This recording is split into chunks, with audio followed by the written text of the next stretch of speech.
FreightWaves. Today I am Julie Vandekamp, joined today by the one and only Malcolm Harris. Hello. Craig is traveling today, visiting the Oshkosh Air Show, which is a super cool event, and I'm sure we will have plenty of coverage on FreightWaves regarding it. But thanks for being here with me today, It's good to be Malcolm. here, Julie. How's everything been? It's been a while since me and you. I mean, I know we've A few weeks, yeah. in and out. How have things been? Good weekend. We had some birthday celebrations in my house, and then obviously watched both the third place World Cup game and the finals then yesterday. So that was fun. Yes. So yeah, it's good. What about you? Same, minus the birthdays. I watched the best soccer game ever with England and France. It was great. My son kept saying, it's like playing FIFA. It's like a video game because there were so many goals. You know? Yeah, it just didn't feel real. Like I was like, this is incredible. And even the announcers were like, this is one in a million. So for those, if this is your first entry to the World Cup, do not get spoiled because this was impeccable. But no, it was great all around weekend. Chattanooga, I guess, kind of won the World Cup in a way. Spain, I was so excited. Yeah. Right. In a way, Chattanooga was, we're kind of co-MVPs when it comes to the world champs. We housed the World Cup champion, so it has to stand for something. Yeah, it was great. I was happy to see Spain win. Me too. It was fun to watch, Some big moments, and a big show today. We have a great show today. We have Nitsana Darshan-Leitner, who is the founder and president of the Israeli Law Center, to talk with us about the Strait of Hormuz and the legality of all the things that are happening there. We have our own Phillip Brink, head of fraud and media and education at FreightWaves. We're going to talk about some theft and fraud there. And then the back half of the show, we have Dr. Jason Miller, who is a supply chain professor at Michigan State, and Cassandra Gaines, the founder and CEO of Carrier Assure. So we're going to talk about a lot of fraud and the freight market a lot today, as well as what's happening at the Strait of Hormuz. So I'm going to be a chatty Cathy this episode because anytime Phil is anywhere in my direction with these stories that are coming out that I'm sure we're going to touch on, there's going to be a lot to talk about. Can't wait. Yeah, me too. I'm excited about it. I think, as always, I will learn something new today for sure. So Same. It never disappoints anytime we have a jam-packed show like this on a Monday to open up the week, and excited to be here. Yeah, and great topics. The freight market has been a little bit quiet, sort of normal July. Yeah. So good that we still have some interesting topics to talk about. Absolutely. I think that, coming off the 4th of July, it was, of course, we all knew what was going to happen, and it happened. And now it's kind of like the calm before our next, Labor Day? I mean, yeah, that's going to be exactly when I think it'll start picking up again. Look at me, freight analyst. Look at you. Economist. All this sonar stuff's rubbing off on you.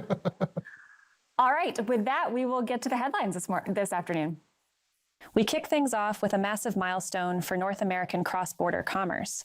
Mexico remained the United States' largest overall trading partner in May, recording $87.23 billion in two-way trade and extending its lead over Canada and China as cross-border supply chains continue to power regional commerce. Trade between the U.S. and Mexico surged 17.06% compared with May 2025, fueled by $33.05 billion in U.S. exports and $54.18 billion in imports from Mexico. Mexico accounted for 16.77% of all U.S. international commerce during the month, according to U.S. Census Bureau data. The port of entry in Laredo, Texas, remained the nation's busiest international trade gateway, handling $36.33 billion in imports and exports during May, a 19.36% increase from the same month last year. Port Laredo processed $12.09 billion in exports and $24.24 billion in imports, with Mexico accounting for roughly 97% of the gateway's international trade. Over in the air cargo sector, United Airlines is riding a massive wave of disruption-driven pricing power straight to the bank. The carrier's cargo revenue surged 22.6% to $527 million in the second quarter as it benefited from a sharp rise in air cargo rates related to disruptions from the Iran war and the strongest volume since the COVID-fueled boom in 2020. United transported nearly 347 million pounds of cargo during the quarter ended June 30th, the most for the period since the pandemic disrupted supply chains in March 2020.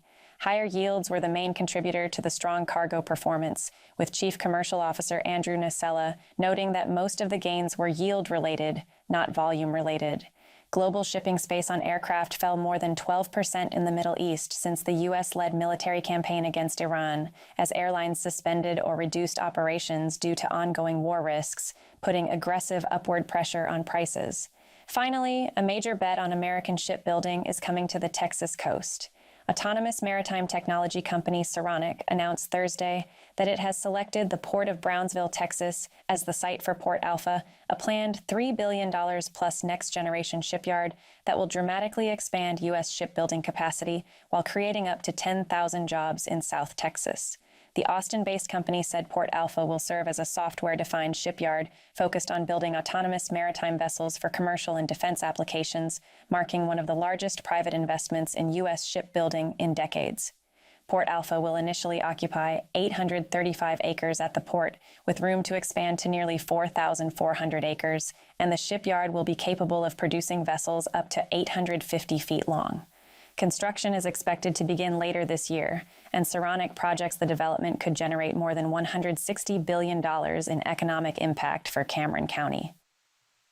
All right, Malcolm, so of these three, which one do you think is the most interesting? I think, and this is such a cop-out answer, and I'm glad you asked it this way, I think two of them go in hand with each other. I think the first one, obviously, with our cross-border expert, Noy, in Mexico, I think that goes hand in hand with the last one that you just heard about the stuff happening in Texas. Because with Texas and the emphasis and the focus primarily in Texas with different companies and innovation coming to the area, it does make sense that Mexico would rank highest when it comes to cross-border and trade with the United States right now. So I didn't think the gap was that big from Mexico to Canada as well. But I think that, if I had to go, it would be the first one, for sure. Yeah, I think nearshoring certainly is playing a huge role in that, right? And all the things that happened with tariffs over the last year and a half, I guess, now, certainly with much more freight crossing the border, between Mexico and the U.S. I was a little bit surprised at the number, at sort of the gap in exports versus imports in May, and how much higher that import number was. But interesting that you say that the first and the last, right? So the Mexico cross-border freight and then the ships being built in Brownsville go together. Because I was really thinking about the first two and sort of all the geopolitical unrest and how that has led to more freight, between Mexico and the U.S. with then air cargo going up because of, obviously shipping containers and the uncertainty around the Strait of Hormuz. So United is certainly capitalizing on that by raising their prices. Again, they said it was yield-based, not necessarily volume-related. So that was interesting. But when it comes to the shipbuilding, I think this is just one more point of what Craig has been continually talking about, of this industrial renaissance we're having right now in the United States, and that we are going to build an entire new shipyard, right? Yes. Right here in Brownsville, Texas. So very cool. And I don't know anything about autonomous maritime vehicles, but I will be excited to watch the story and learn more about it. No, definitely. I mean, we recently had Bot Auto on with the truck, and just kind of speaking about autonomous runs. They do, what is it, Dallas to Houston, and these nightly runs that they do right now. And it kind of put in perspective to me just how much in the future that freight and logistics and supply chain is going. So to see other companies kind of follow suit as well, it really does put in perspective just how, gigantic the shift really is when you just put the scope of it kind of front and center. So I do think, with the third going along with this Brownsville, I mean, Brownsville is not the only port. I mean, we just had the Port of Baltimore on the show as well, just kind of talking about the innovations that are happening there. Of course, the Port of LA opening week with FreightWaves today, and just hearing about the volume increasing and just the success and the resources that are being put into these different ports. I think Craig is spot on with his assessment that this is going to be truly a renaissance to look out for. So. Yeah, I'll be excited to see how many truckloads and flatbed, the things that need to go into being built for those ships to be built. So we are going to take a quick break, and then we will be right back shortly after that. It's National Safety Month, which makes this a great time to ask how your fleet can prevent more accidents. Samsara AI detects risks in real time, giving teams more visibility into what's happening on the road and more context to coach drivers before risky moments become incidents. Fleets using Samsara Complete AI Safety Solution have reduced crash rates by nearly 75%. See the data behind the results in the Samsara Safety Report at samsara.com/freightwaves.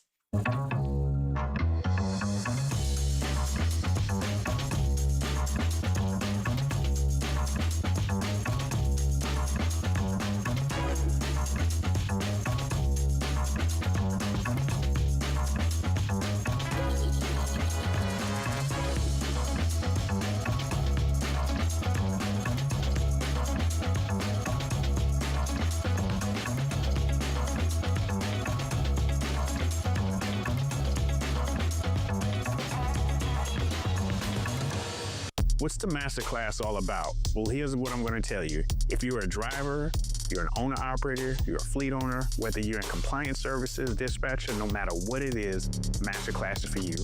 Every 2 weeks, you're going to sit down with me, and we're going to go over certain business topics that are related specifically to your small trucking company operations. We're going to help you with everything from compliance to how to negotiate better on the spot board, how to find direct freight, and everything in between. This is the reason why you don't want to miss out on masterclass. It's about an hour to an hour and a half, and then on top of that, you'll have the library to you so that way you can always research and reflect back onto it.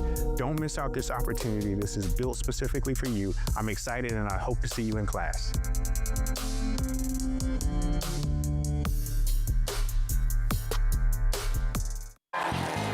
Race car drivers like NASCAR champion Jesse Love are a lot like commercial drivers, pros. But even the best in the world still watch the tape to see what they missed and get better next time. So we created the Samsara Driving Coach. Great race, Jesse, but you were following too closely and you were speeding. Okay, you got me on that one. Samsara uses insights from millions of professional drivers to coach drivers in real time. Because even champions need a coach. Give me the keys.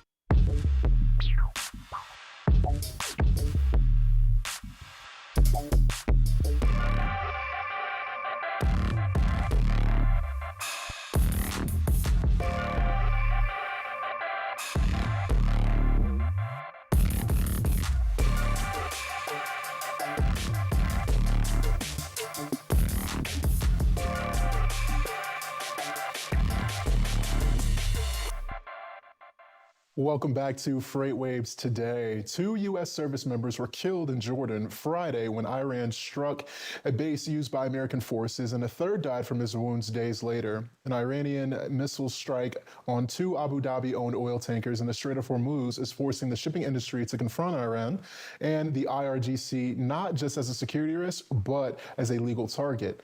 Nitsana Darshan-Leitner, founder and president of Sharat Hadin, the Israel Law Center, has spent more than 2 decades suing Iran, its Revolutionary Guard, and the banks and shipping networks that move their money on behalf of terrorism victims. She joins us now. How are you doing today? I'm great. Thank you so much for having me.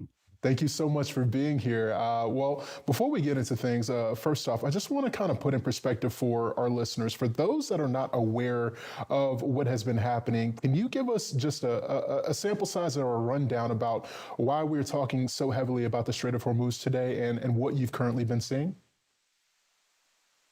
Look, Iran caught the United States in her neck, or the entire world in its neck. You have to remember that the United States went into this war in order to gain some advantage on Iran, take their nuclear facilities away, get the enriched uranium away, and make some stability in the Middle East.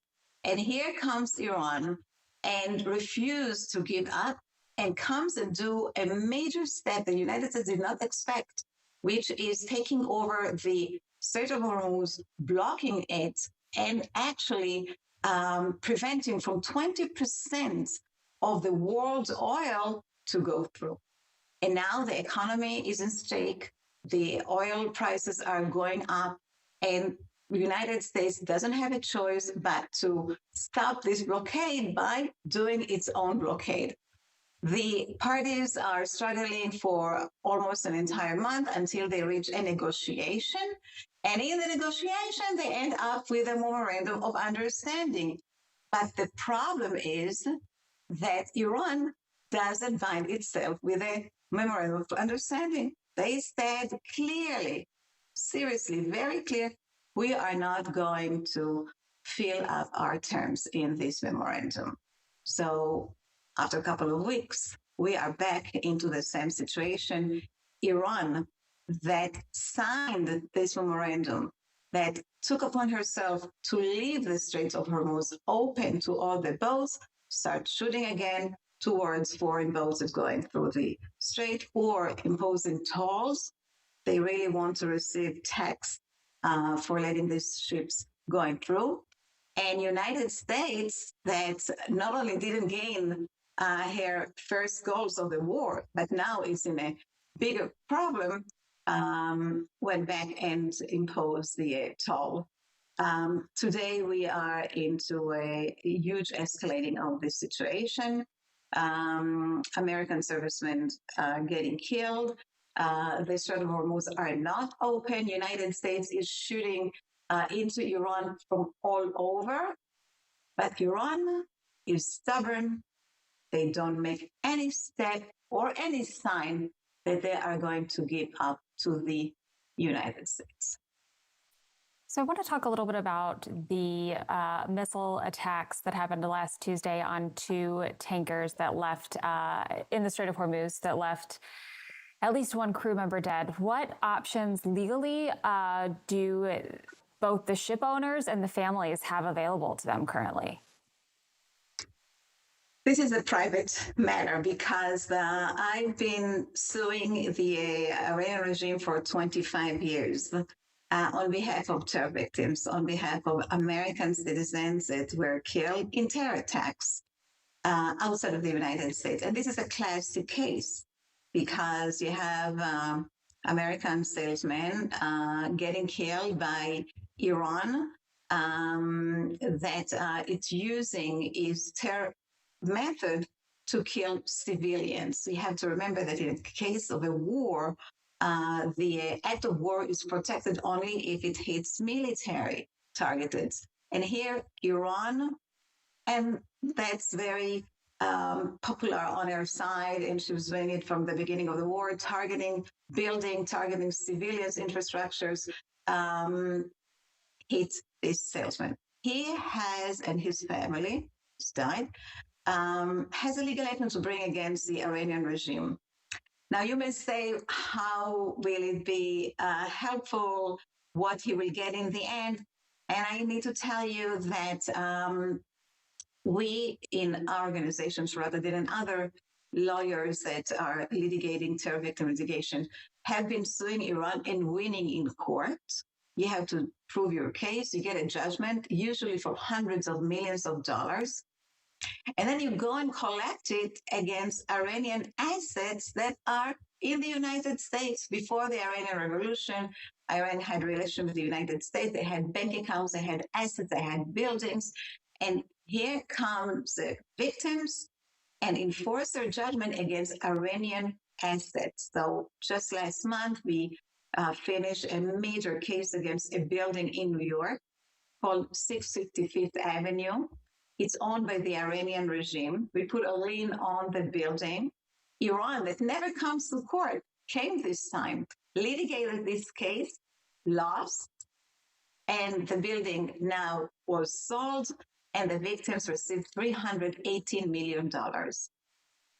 Wow, that is just thank you for putting that into perspective for us. Now, Nitsana, the IRGC claimed responsibility for the strikes outright, saying the tankers had ignored its orders. Now, does an admission like this, does it change the legal calculus of this thing at all? No, obviously it doesn't, because they are going on the offense against a legal situation, meaning they're breaching their legal obligation to leave the Strait of Hormuz open. The Revolutionary Guards state clearly that they are breaking all rules. And for many, many years, they wanted to take over this Strait of Hormuz, and now they're doing it. This is against international law. This is taking over an open straits. And just because they are bordering with the Strait of Hormuz, they feel the liberty to go and block it.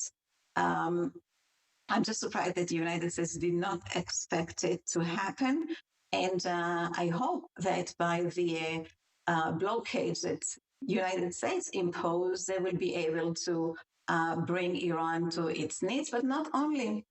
You have to remember that you're talking about the Revolutionary Guard, which are Shiite, extreme people. They are fanatic, and they really believe that they have to fight until the end and never give up.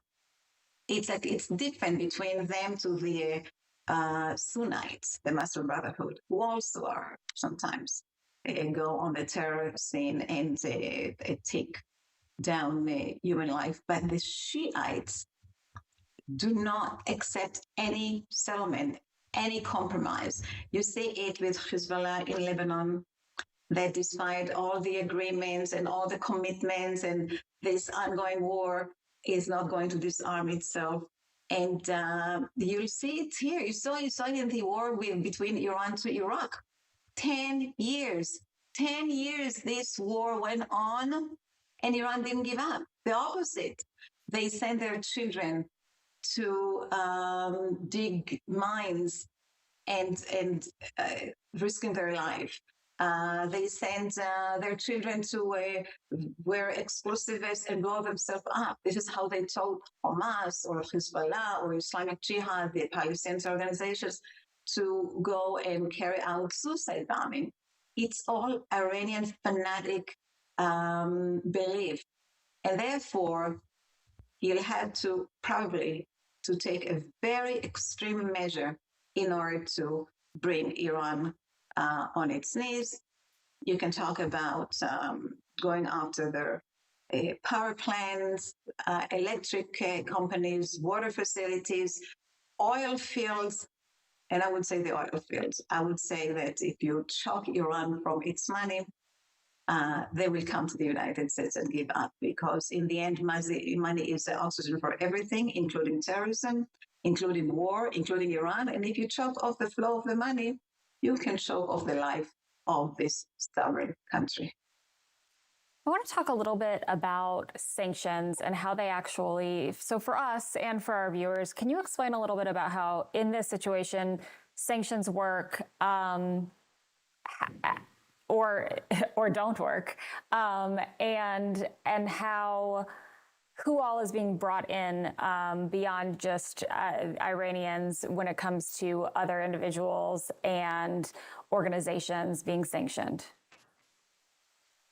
Yeah, that's an excellent question, because I am among those who believe that economic pressure and sanctions can really terminate an entity, can really terminate a country or organization. Sanctions, if they are imposed with all the countries in the world, not just the United States, the problem with the previous sanctions were that only the United States was serious about them. Europe felt free not to oblige. The UN did not oblige. I'm not talking about China and Russia that ignored it completely. And therefore, Iran was hurt, but did not collapse, because they found other ways to avoid the sanctions. For instance,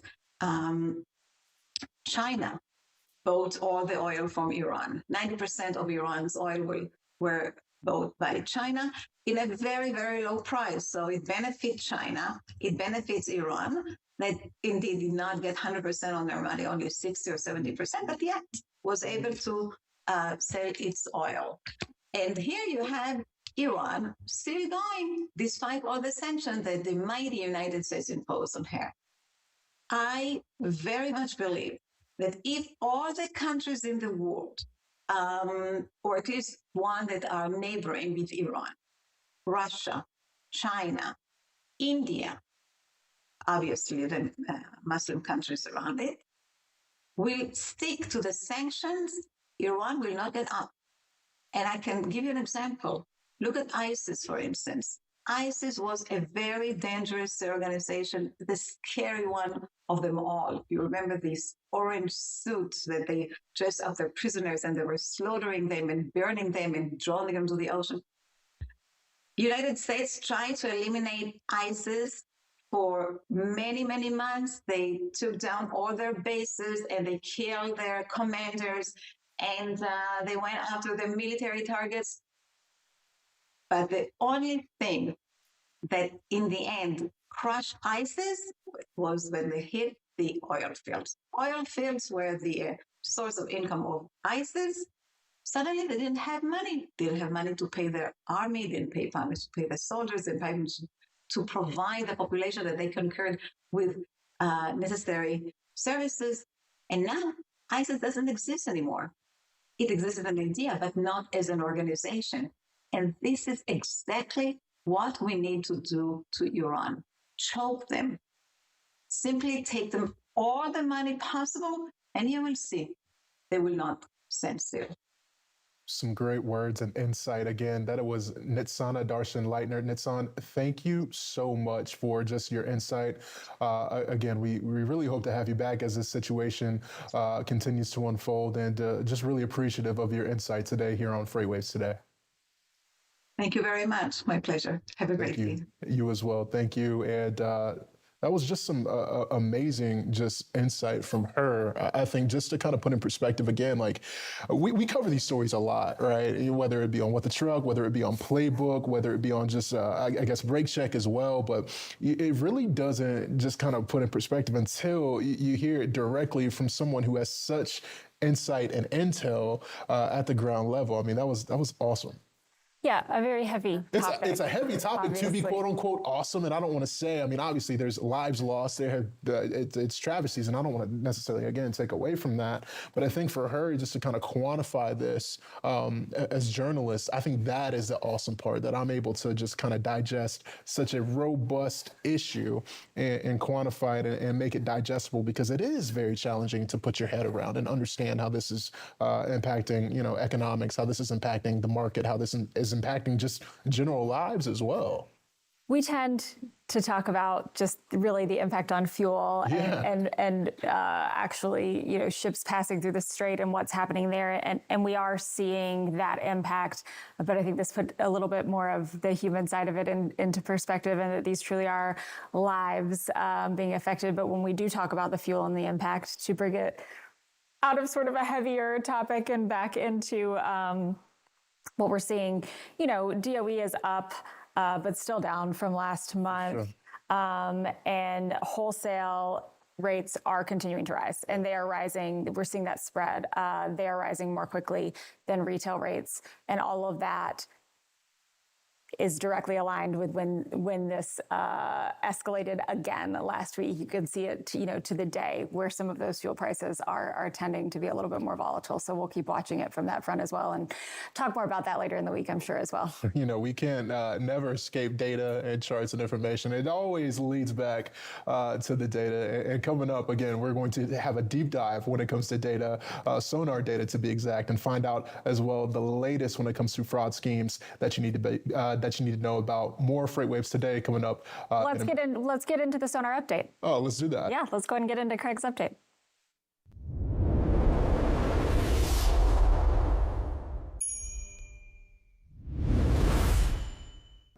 Headed to Oshkosh. Oshkosh is the largest air show in the world. It takes place really from today through Sunday. It's pretty remarkable. It's like 700,000 people will show up. It's the largest airport and busiest airport this week.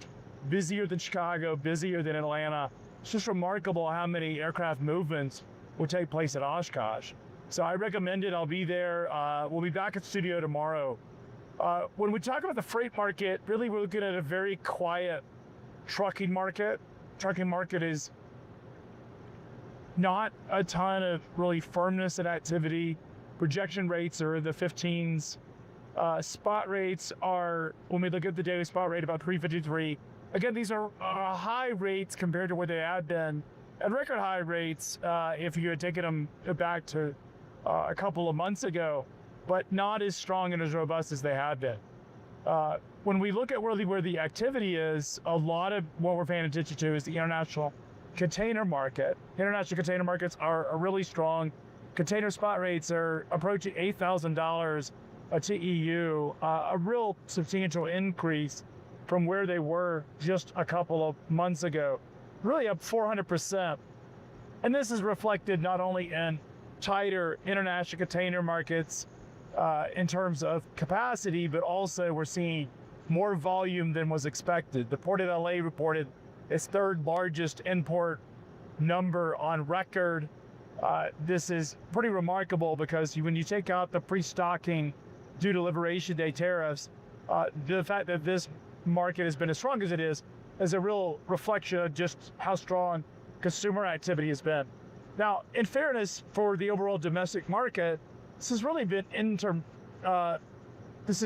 intermodal story, and intermodal is really in the eastern half of the U.S. combined with a trucking story that's related to capacity tightness.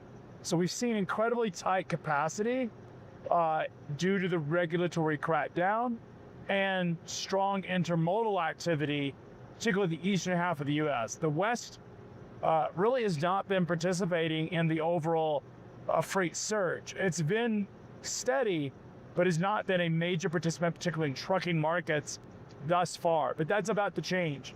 As we head into the second half and we really get past the August time period towards Labor Day, we should expect the West Coast to really pump a lot of freight volume and play a major participant in the freight market. And this will reshape the way the market works. Long haul really hasn't been a major winner in terms of overall freight demand compared to what we've seen in these regional hauls in the eastern half of the United States. That is going to change. We're going to start to see the long haul market off the West Coast play a major participant as we get closer into the holiday peak season running into October. So something to watch, because those imports that are coming into the Port of LA do tell us that we're going to have a really strong, robust retail peak season that we should expect to see. And you can see this in the inventory numbers, you can see it in industrial production numbers, and you can see it in retail numbers as well as container imports.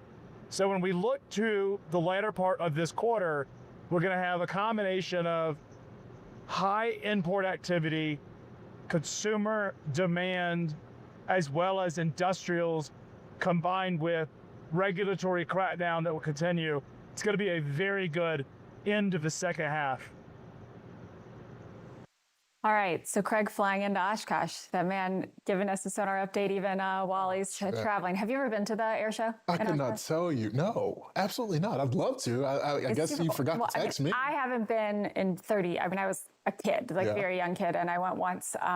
Because we lived in Wisconsin, and it was like a fun afternoon to do, and it was super cool. I remember seeing the Blue Angels, but I haven't been in my adult life at all. But I'm sure FreightWaves will cover it, and there will be some great stories coming out of it. Absolutely. Question for you. When it came to his sonar update, is anything sticking out to you that you'd like to kind of highlight real quick for us? Yeah. So obviously we talked about tender rejections. They're at 15.6%. So while they are not as high, that's both the sonar tender rejection index as well as the outbound tender rejection index. They're hanging in right with each other. It's just a bit of a different freight mix, a larger data set in the STVI.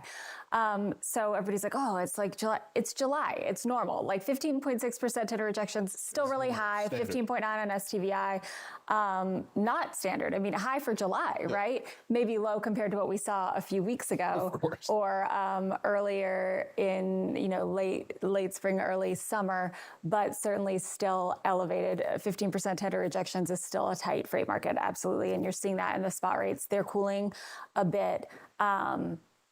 But not drastically. And I think the other interesting thing when you think about those tender volume, the rejections, we're seeing that contract rates are going up. So I also would think a likely reason why the tender rejections are falling is that routing guides are beginning to hold up more as contract rates rise. People are accepting at new increased contract rates that freight rather than rejecting it. Will kind of be impacted by that. So the tender rejections are impacted by that, right? Because it's moved into contractual volume as those rates are rising. But the thing that I thought was the most most interesting, and I would like to see the LOTVI chart to kind of walk through it because it's a little bit complicated, is what Craig talked about at the end, where as all of these imports are coming in and all of these ships are coming into the West Coast, we haven't seen the West Coast has been really quiet. You know, we've seen all of this freight demand. You know, obviously capacity has left the market, which has led to the higher tender rejections, but the demand has been coming from the center of the country, really from industrial and manufacturing. So the ports haven't been as tight. As we see LA potentially tighten up as these imports come in, then we will see, as he mentioned, sort of a reshaping of the current freight market, not only because once that gets tight, it'll truly be an indicator that everything's getting tight, but also as you look at this chart, so I put the prior years on it. The blue is this year, right? So we've only gone through, and then going backwards, 2025 is yellow, 2024 is green, 2023 is pink.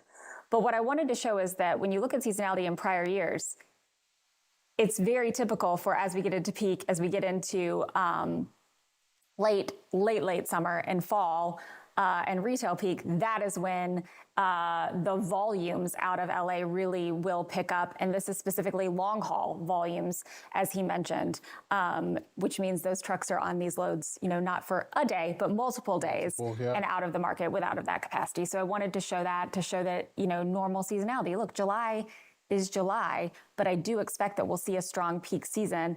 And when LA gets strong, like the center of the country has gotten strong, then we will really see a tight freight market likely. Follow those trends. Thank you for kind of showing the years prior as well. It put it kind of in my head as well. We show a lot of sonar graphics, and I feel like we take for granted that like they just make sense, and they do, but they are complicated, especially when you have 4 years on one chart, right? So I think that we will and continue to hope to try to do a better job of actually walking through the graphics and explaining them. Extremely helpful. Julie Vandekam, you got it going on. Oh, thanks. Sonar's my jam, you know, so. My jam is coming up right now. We're going to get to Phil Brink here in a moment, but a Texas man extradited from Qatar is back in federal custody, facing conspiracy charges tied to a criminal network the FBI says caused more than $1 billion in losses. Court records reviewed by FreightWaves show the broader case includes cargo theft rings that targeted trailers, warehouses, and distribution centers, with stolen electronics exported overseas to buyers in the UAE and Hong Kong. And the Department of Homeland Security is teaming up with the Department of Transportation to investigate roughly 75 CDL training schools suspected of fraud. Homeland Security investigations will work alongside the FMCSA to root out improper certifications and falsified training records. DOT says it's already pulled more than 24,000 drivers for failing English language requirements and canceled more than 28,000 fraudulently issued licenses. We keep you covered with the latest schemes hitting logistics verified, presented by Highway. All right, coming up, we're going to dig a little bit deeper into the latest fraud schemes with our own expert here from FreightWaves, Phillip Brink. So you don't want to miss what he has to say. We'll be right back.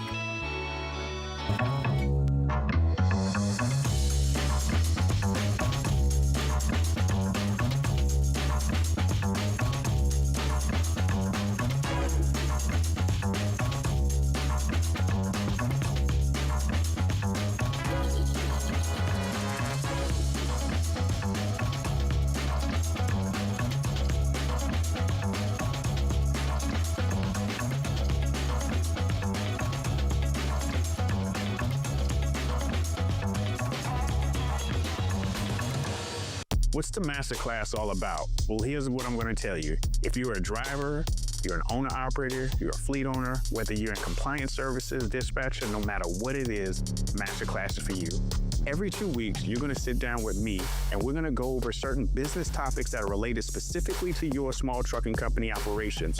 We're going to help you with everything from compliance to how to negotiate better on the spot board, how to find direct freight, and everything in between.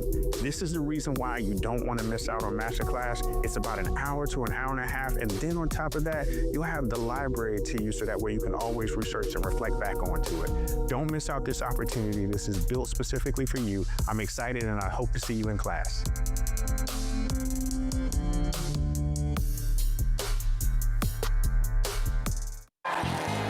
Race car driver drivers like NASCAR champion Jesse Love are a lot like commercial drivers, pros. But even the best in the world still watch the tape to see what they missed and get better next time. So we created the Samsara driving coach. Great race, Jesse, but you were following too closely and you were speeding. Okay, you got me on that one. Samsara uses insights from millions of professional drivers to coach drivers in real time. Because even champions need a coach. Give me the keys.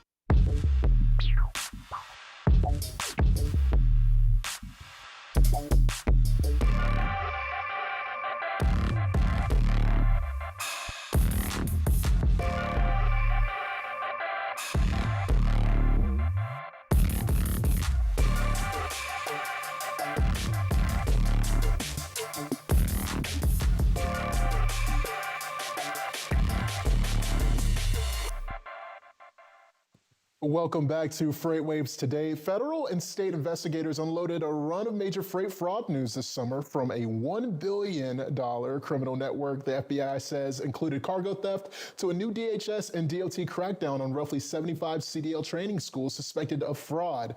The one and only, the source, Mr. Phillip Brink, head of fraud media and education at FreightWaves, is here to help us sort out what's actually happening. He is joining us now. Phil, you're looking good, man. I had to prepare my Sunday's best for you. How you doing? Thank you for having me, Malcolm, Julie. I appreciate it. And I had to match your dress to impress. I mean, I saw the blazer and the tie, and I knew, well, I can't show up with just a button down. So oh, man. Here I go. You are something else. I'm excited for this segment and to speak with you. You're going to be on a media run this week. You're obviously here today on FreightWaves Today. He's going to be stopping for an appearance on What the Truck this Wednesday. Oh, and I'm excited. So we get to double dip with Phil this week. And I'm excited. Let's kick this one off. Yeah, let's start with the FBI case. Absolutely. $1 billion in a criminal network of cargo theft. But didn't explain sort of the connection between the network. So just talk us through the case and what you've learned in researching it.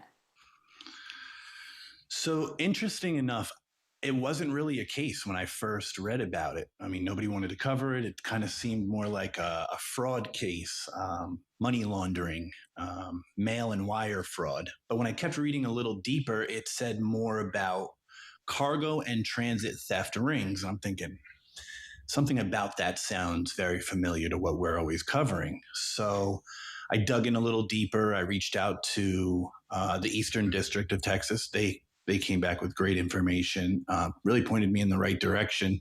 The case involved over 102, 103 individuals, and it was a rabbit hole. I mean, I spent probably 5-6 hours just digging into these records that they just kept pointing me towards. And as you learn more about it, it was about $1 billion in losses over 5 years. And it included cargo and transit theft rings. But,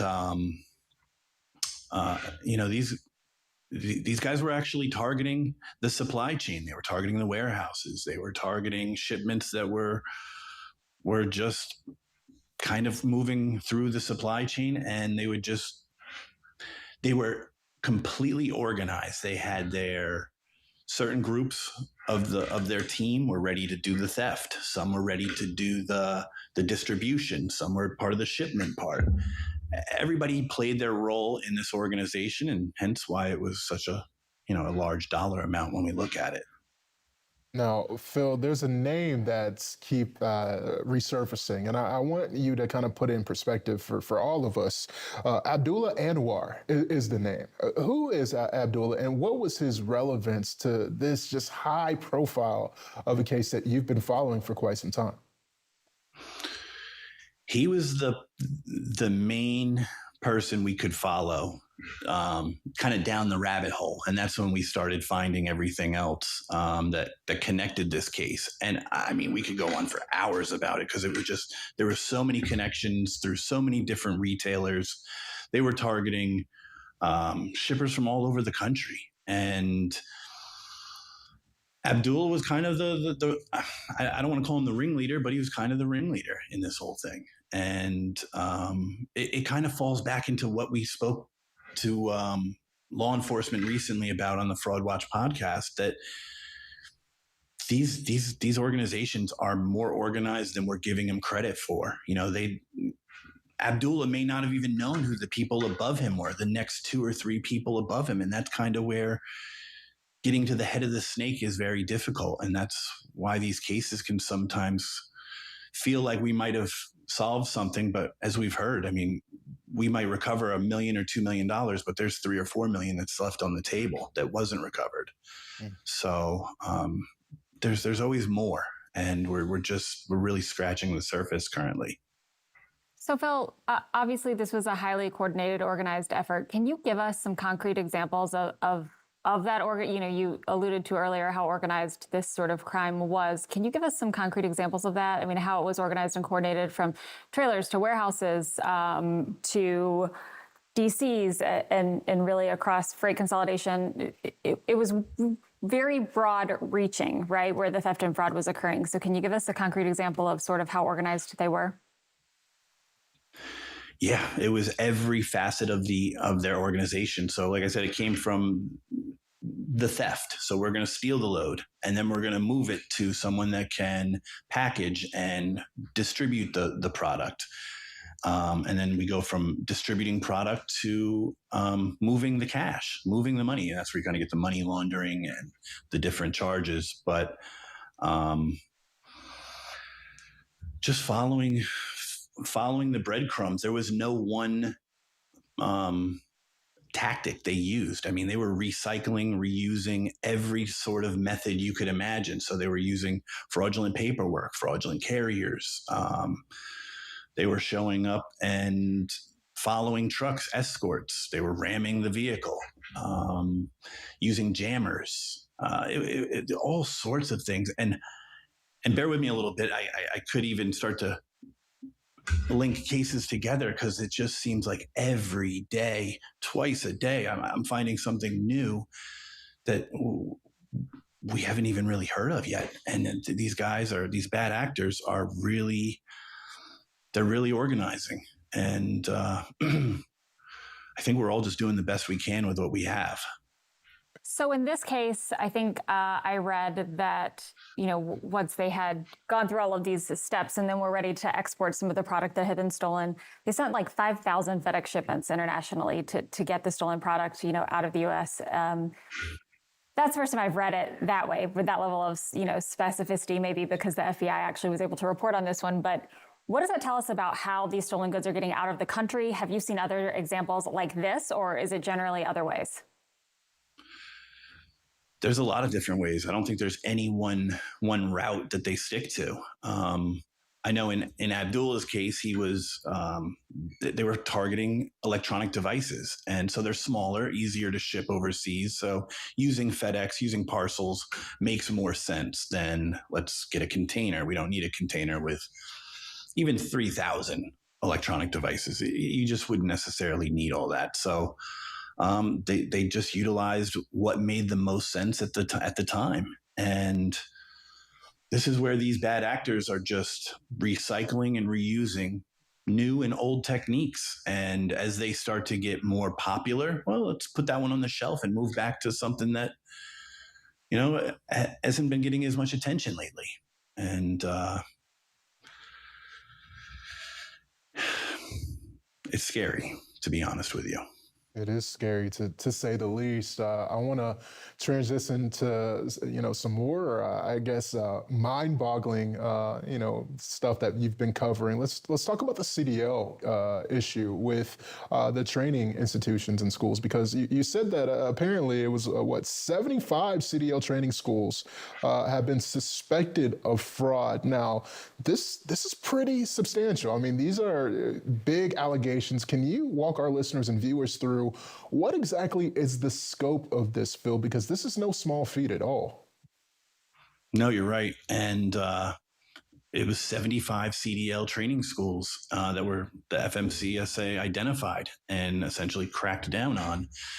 They used DHS, Department of Transportation, and it's unfortunate there was no schools publicly identified, so we couldn't really pinpoint any or put anybody ahead of in the news, but they were falsifying training records, trainings that never really occurred. I mean, you can think about, we talk about safety.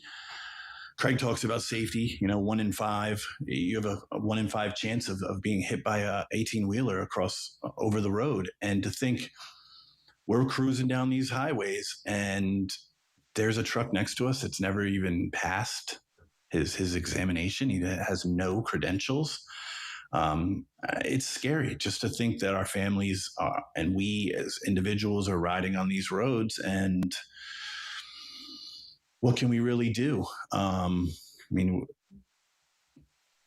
Again, more scary. And I hate to bring the doom and gloom to the show, but it seems like that's kind of all I'm seeing on a day in and day out basis. If they're not stealing, they're doing fraud in another way, shape, or form. And this is another one. Hey, this is how we can get more who we want in the industry. And I remember we reached out to OOIDA on this, and they were very adamant that this was something they had been concerned about for years.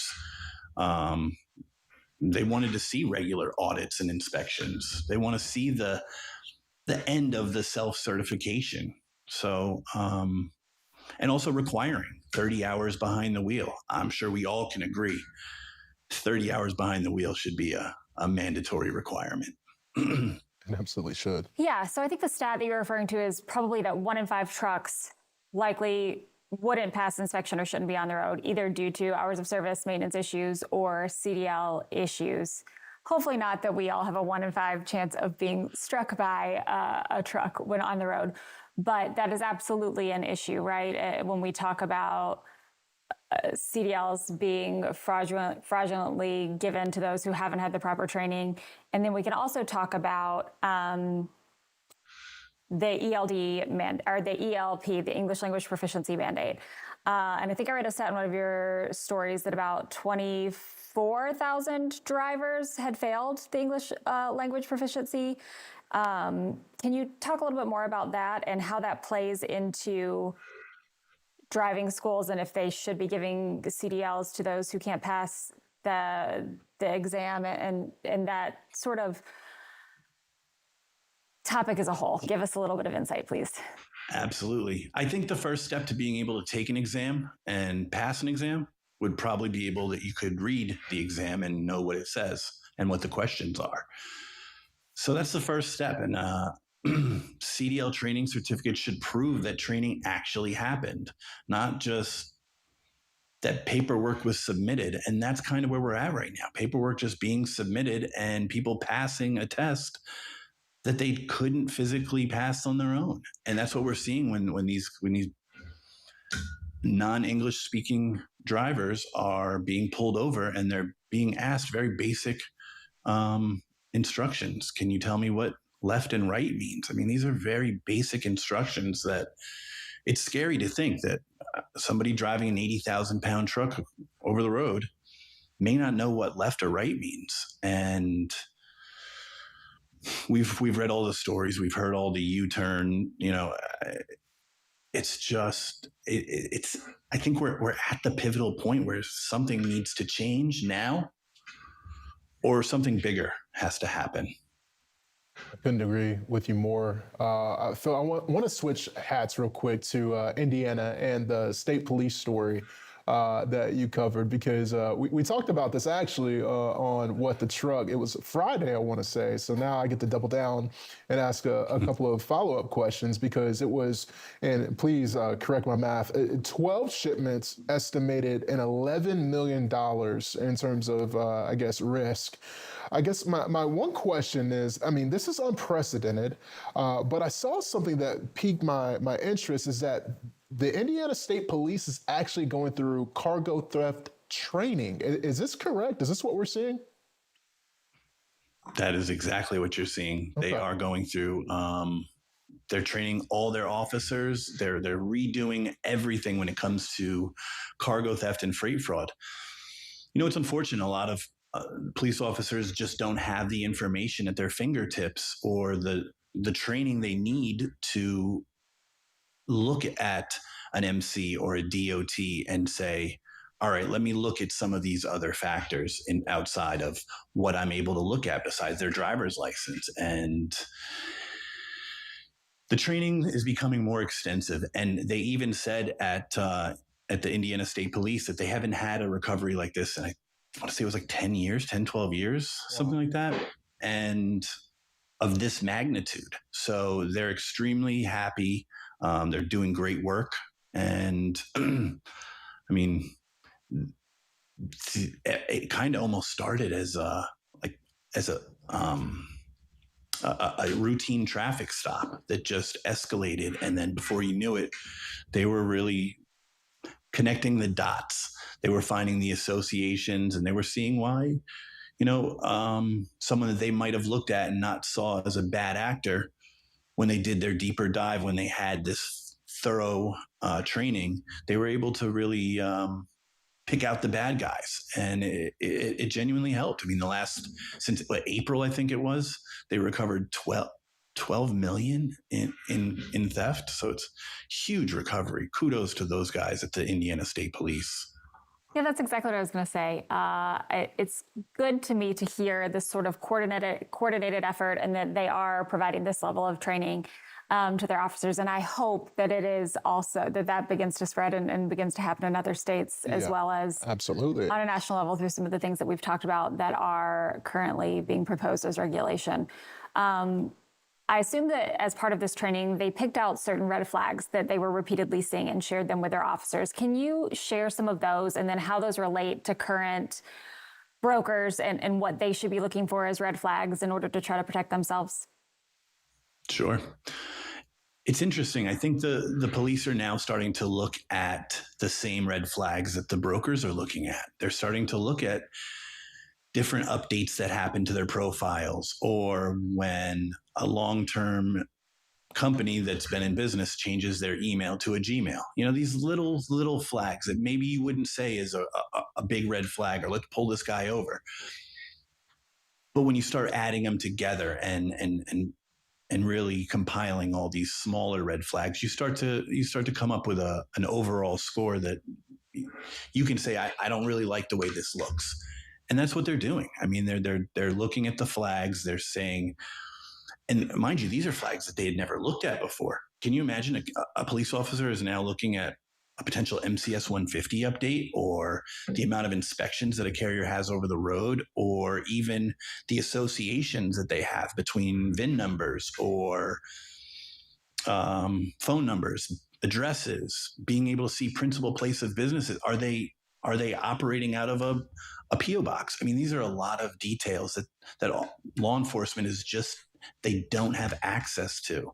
So these trainings are really bringing the law enforcement into the fold, into what brokers have been looking at now for years. And I think it's helping. We've sat with some police officers, and they've said, hands down, they couldn't recover some of the freight that they have without some of the help from the private sector. So again, everyone out there helping, it's a team event. Nobody's going to do this alone. No individual organization is going to stop cargo theft and freight fraud, but together we can make a change.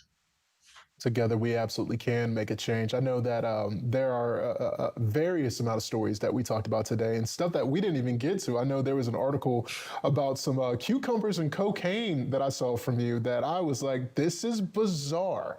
And yeah, we get to hopefully talk about that on What the Truck Wednesday. But for a shipper, for a broker, for a carrier, anyone that's listening to this segment, what's one thing that they should be doing this week when it comes to cargo theft and fraud that you would suggest for them just to do in order to push us forward and to stick together in this battle right now? We're in a trust but verify moment. You got to trust your counterparts. You got to be able to do regular business, but you really need to verify. You need to break it down at the human level. You need to know who you're working with, or else you're going to find out the hard way who you're working with, and they're going to tell you, and it could be a good or a bad thing. And from what we've seen, it's been a lot of bad. It's been a lot of bad, for sure.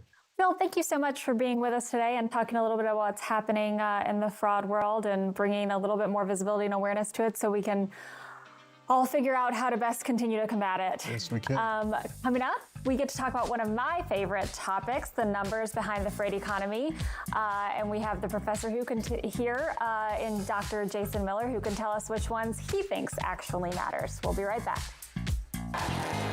Race car drivers like NASCAR champion Jesse Love are a lot like commercial drivers, pros. But even the best in the world still watch the tape to see what they missed and get better next time. So we created the Samsara driving coach. Great race, Jesse, but you were following too closely and you were speeding. Okay, you got me on that one. Samsara uses insights from millions of professional drivers to coach drivers in real time. Because even champions need a coach. Give me the keys. The super successful people are part of the 1%. They're part of that very, very small percentage. That's why I don't want you to do things that everybody's doing. I want you to do the small things that nobody else is doing. The people that are most successful in this business treat it like it's the only thing that's bringing income into their household. If you do that, then you'll have the same results. These people operate like they have no other chance. They have nothing else going. This is the only breadwinner that they have in play. I'm Adam Wingfield, and this is the FreightWaves Playbook. Become part of the 1%. Sign up for FreightWaves Playbook today.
Welcome back to FreightWaves Today. It has been quite the show. I'm Malcolm Harris, of course, with Julie Vanderkamp. This has been a wild one so far in terms of topics. We talked about a little bit of everything. We did. Certainly, we'll continue to talk about freight fraud as it continues to be a huge issue. And I think you get to cover some of the more interesting, colorful stories on what the truck that Yeah. Sorry for the cucumber. Now I want to know. The cucumber bit. Well, apparently there was some cucumbers that were flagged by the U.S. Border Customs Patrol. And apparently they didn't do such a good job because it was like 3.1 or some amount. It was the $3 million amount of something, but it was cocaine found within cucumbers, folks. Like inside the cucumbers or just what was labeled as cucumbers? They were masked as that. So you cut them open and they were actually cucumbers. So yeah, you can see it right here at the Hadiago port of entry. This was fascinating. So we kind of broke this one down on what the truck, just to kind of put it in perspective, the amount.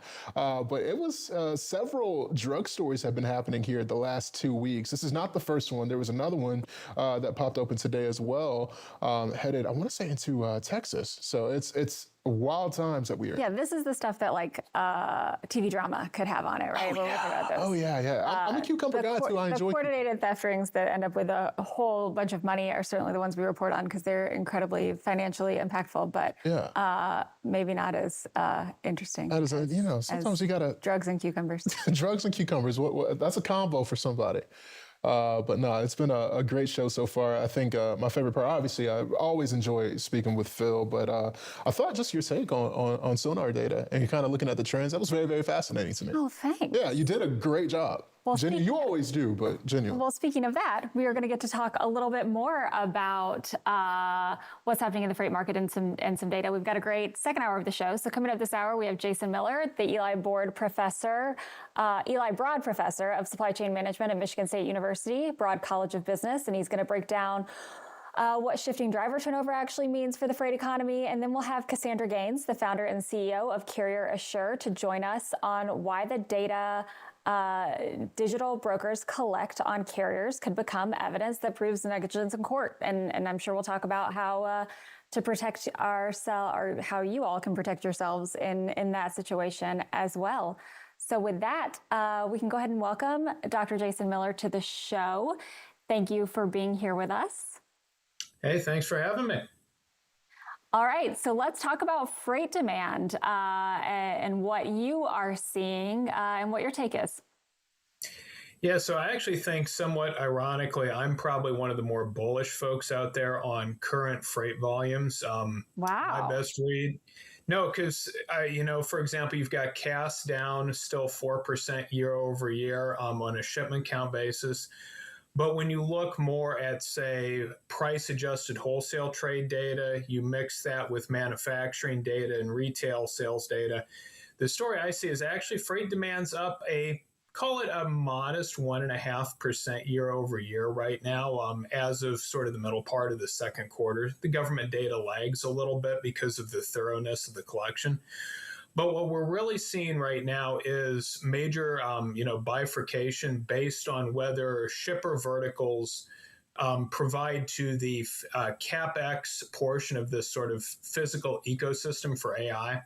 So electrical good wholesalers, their sales are up 28% year over year, and that's adjusting for price changes. So you've got incredibly strong demand there. You've got strong demand for subsets of machinery associated, for example, with large engines needed to power data centers, battery shipments, so large storage batteries, production is up substantially. Transformers, switchgear, things of that sort, you're looking at multi-year lead times and sectors doing very well. But then if you shift over more on consumer-centric freight, beverage production is down about 4% year over year. Major appliance production, so your washers, your dryers, that production is down 8 to 10% year over year. If you look at almost the definition of a discretionary consumer product of travel, trailers, and campers, that production is very geographically isolated in northern Indiana, so part of the freight ecosystem that I'm a part of here in East Lansing. Production's down double digits year over year. And so I think that that's the challenge right now, is that we are indeed seeing certain subsectors of the shipper community that are seeing very strong strength. But then you have other more sort of consumer-oriented sectors that are weaker. And if we go back to especially the second half of 2020, it was the opposite narrative. Your beverage shippers were doing great. Your major appliance shippers were doing great. But let's say your steel mills were actually churning out less steel than what they were in 2019, whereas the reverse holds today, with the steel mills producing more steel than they did last year, especially the construction variety products that are going into data centers. So I've got to just say it on the record here. We are generally at Sonar and Craig at FreightWaves much more bullish on the market than Dr. Miller, but today he just said bullish on the freight market. So I've got to put that on record. I'm loving it. And then I want to dig into a few of the other comments you made, which I think really all align with what I have been seeing and thinking as well. So first, the Cass shipment index being down. My take is that there's a lot of LTL freight in that Cass data, and that as demand has gotten tighter and as that has risen, a lot of that freight has likely been consolidated into full truckloads versus LTL, meaning the number of shipments is down, but that doesn't mean the actual freight that's being shipped is less than what it was. Do you have a take on that? No, I would agree. If you look, for example, in the back half of 2021, you had such an increase in truckload rates compared to LTL rates. You were seeing larger average LTL shipment sizes. You may have a 14 or 14,000 pound shipment that normally goes truckload that was actually shifting over to LTL. Over the last 3 years, really up until the second quarter of this year, you were seeing LTL rates either decrease less rapidly than truckload rates, which is what we saw in 23, or they were increasing much more rapidly than truckload rates, which is what we saw in 24 and 25. And so you've had this big delta open up between the two. And so what that means is that you've had a lot of large LTL shipments lost over to the truckload side. Now, if things stay as they currently are for an extended period, you'll see some of that migrate back, but just that delta is opened up so large over the last sort of 3 years, it's still going to take some time. We also still don't have as much visibility as I'd like from a standpoint of what Cass's data consists of. So we don't know how much it's weighted to certain shipper verticals. And so as an example, if you've got more weighting towards, let's say, major appliances, that's going to look weak because the major appliance sector really is struggling at the moment. Yeah, I think there's a lot of CPG and retail in the data from what my exposure has been, but I don't know that for sure. I'm also wondering about beverage being down. Certainly, you quoted 2020 versus now, and I think the way people consume beverages, certainly at home in 2020 versus people returning to going out more now. I also think GLP-1s likely has an impact on that. People are drinking less sugary beverages, right? Absolutely. So more water, more sparkling water, a lot of those things. So I wonder if that's having a bit of an impact on the beverage market as well, as less alcoholic beverages, right? As people are being more health conscious. Well, and alcohol is a big one there. You can even see that in the data was U.S. consumption of alcohol took off 15 to 20% above pre-COVID levels right after the pandemic hit. It stayed high through about the first quarter of 2022. But then when we started getting into that, 40-year high inflationary cycle, plus all of the sort of government stimulus programs starting to wind down, you started to see alcohol production in this country slow substantially. And so I think you've had a combination of GLP-1 and strained consumer discretionary spending. Yeah, and then I think your comment on appliances continuing to be weak is also due to a weak housing market where people aren't moving. They're locked into decent interest rates. Even if it means they want to downsize or upsize, their mortgage would change so drastically based on having to get a higher interest rate that they're not moving, and therefore appliances are only on a, must be replaced, broken. What's the replenishment cycle is different, yes, right? Yes, versus purchasing new appliances when moving. So I think that makes a lot of sense as well. And then certainly when we talk about steel and those things associated with manufacturing and this industrial renaissance we've been talking about, partially with data centers, but now also seeing new shipyards coming to the U.S. and all of that makes a huge difference. The part that you called out that I'd love to hear a little bit more about is electrical goods. Can you talk a little bit more about that? I think you mentioned wholesalers selling electrical goods were up nearly 30%. I don't remember the stat exactly. Yeah, so when you look at, sort of the wholesale trade sector, which is actually, believe it or not, by value of shipments, wholesalers are the biggest value of shipments in the country. It's more than manufacturing and more than retail trade. But sort of that electrical goods subsector, that's your wiring and things of that sort, that's your switch gear. And believe it or not as well, that's actually where your GPUs show up. So a NVIDIA GPU is not classified as a professional or commercial equipment piece because it's still considered sort of an input to go into, a server rack. And so semiconductor wholesalers actually show up in electrical goods. So that's why that subsector is just very, very, very clearly, sort of the biggest beneficiary of the, this physical ecosystem boom for AI. But this also, though, highlights, I think, a concern, building on what you said with housing being weak, is right now the fate of the trucking sector in terms of marginal increase in freight volumes is almost 100% tied to this physical ecosystem for AI computing.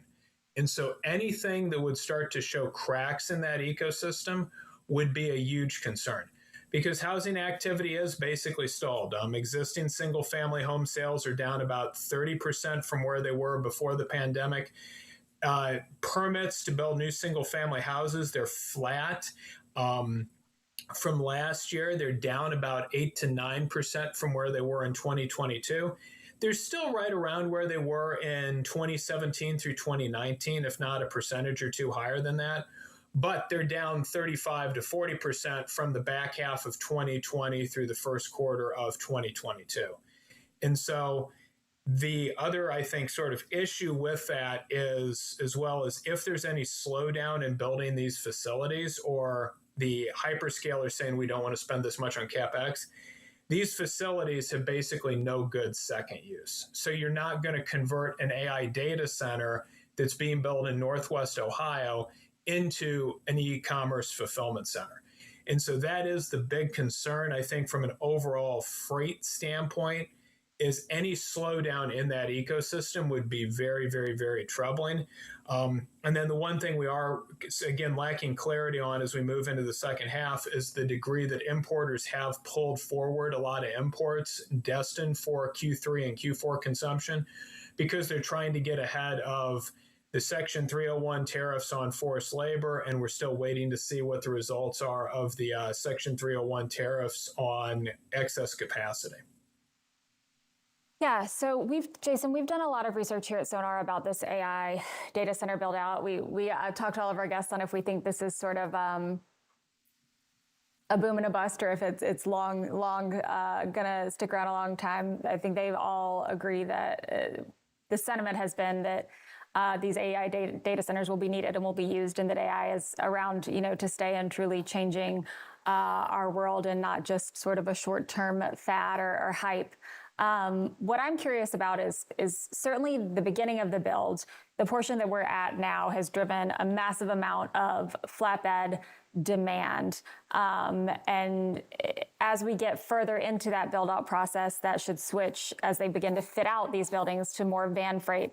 Do you have any feeling or idea on the time frame of that? So if you look and try to map things over, the construction build out really started in earnest in 23, and it's been picking up steam since then. So that 23 period is when you have the sort of the initial version of ChatGPT that became very popularized, rolled out. So if you start looking at imports of things like GPUs, which show up under computer parts within the BEAs and use categories, a lot of those imports start corresponding to about a year later. And so what you would assume is we've got at least another year of very strong imports of a lot of the products, and much of that moves by air freight. So this has been a huge boom to the air freight providers, and then the sort of expedited providers after that because of the value of GPUs. The concern that is starting to exist, though, and where I am very convinced that this ecosystem build out right now is an absolute bubble. I am not convinced at all that the demand is there, because you've had, for example, SpaceX is selling compute capacity to Anthropic because Grok has not turned out to be the LLM that everybody thought it was. You've had Meta now is talking about working with Anthropic to sell their excess compute capacity. Meta was also anticipating much more compute demands on their end for Llama and one of their other internal large language models that hasn't really necessarily worked out.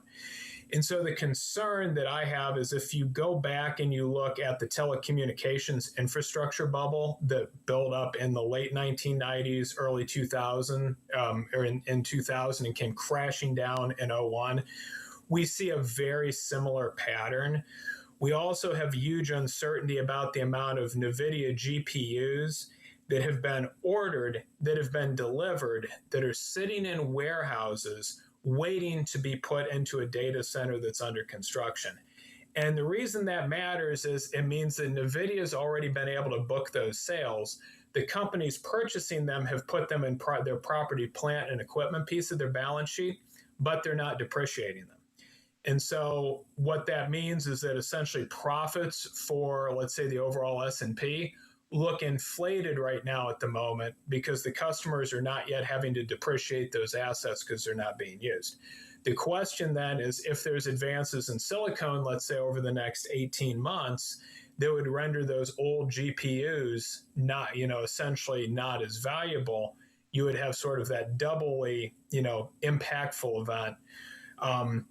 And again, when you start looking and saying, why is Meta, which had been saying just a few months ago that they were going to need more compute, now able to sell compute? So if you look historically, anytime you have so much money sloshing around into a sector, and this idea that this is a sort of a winner take all, you tend to have CapEx that's overdone.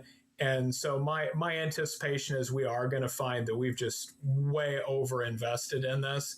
The question is, when do we find that out? Is that 2027? Is that 2028? Because really right now, when we look at large language models, there's effectively two AI labs that are playing in this. That's Anthropic and OpenAI. And then you've got Google with Gemini. But those are really the only three that matter here in the US at the moment. Jason, first off, those examples were fantastic and putting it into perspective for our listeners. But for data centers specifically, I guess, why was there such, I don't want to call it a miss, but it kind of sounds like, all right, this might have been over aggressive. I mean, why do you think that was? And you said to your point, 2027, 2028, that's kind of when we'll be exposed to see, all right, like the calculations, was this truly a miss? But it sounds like you're pretty bullish on, hey, this may be, unless I'm hearing you wrong. So the boom, the construction boom, we've got running bandwidth just because of lead time to get things started. Right. The reason why I think we're going to overbuild is I think an excessive fascination with sort of this new, technology. And I think, an over appreciation or a lack of appreciation for what its limits are. Large language models at the end of the day are predicting basically the next word of text, which has a challenge that they're not very generalizable. So you're always having to train them. So there's always this huge expense. And so my sense is I think people have thought that these things were truly, if you look at what was being said, a year ago, these would be the tools that would get us to essentially artificial general intelligence, AGI. So in other words, a computer that can truly think like a human. But that's not how large language models work. So I think it was a combination of that, a fascination with how these work, and also because, to sort of quote Ed Zitron, who's probably the sort of most famous, individual with concerns about AI, there really isn't another fast growth category out there right now for the hyperscalers. And so this was something they could invest in, hoping that growth was there. Because if you think about it, I mean, we all are sitting here right now, with smartphones, but at the end of the day, this device pretty much has not changed that fundamentally in the last 19 years since Apple rolled it out in 2007.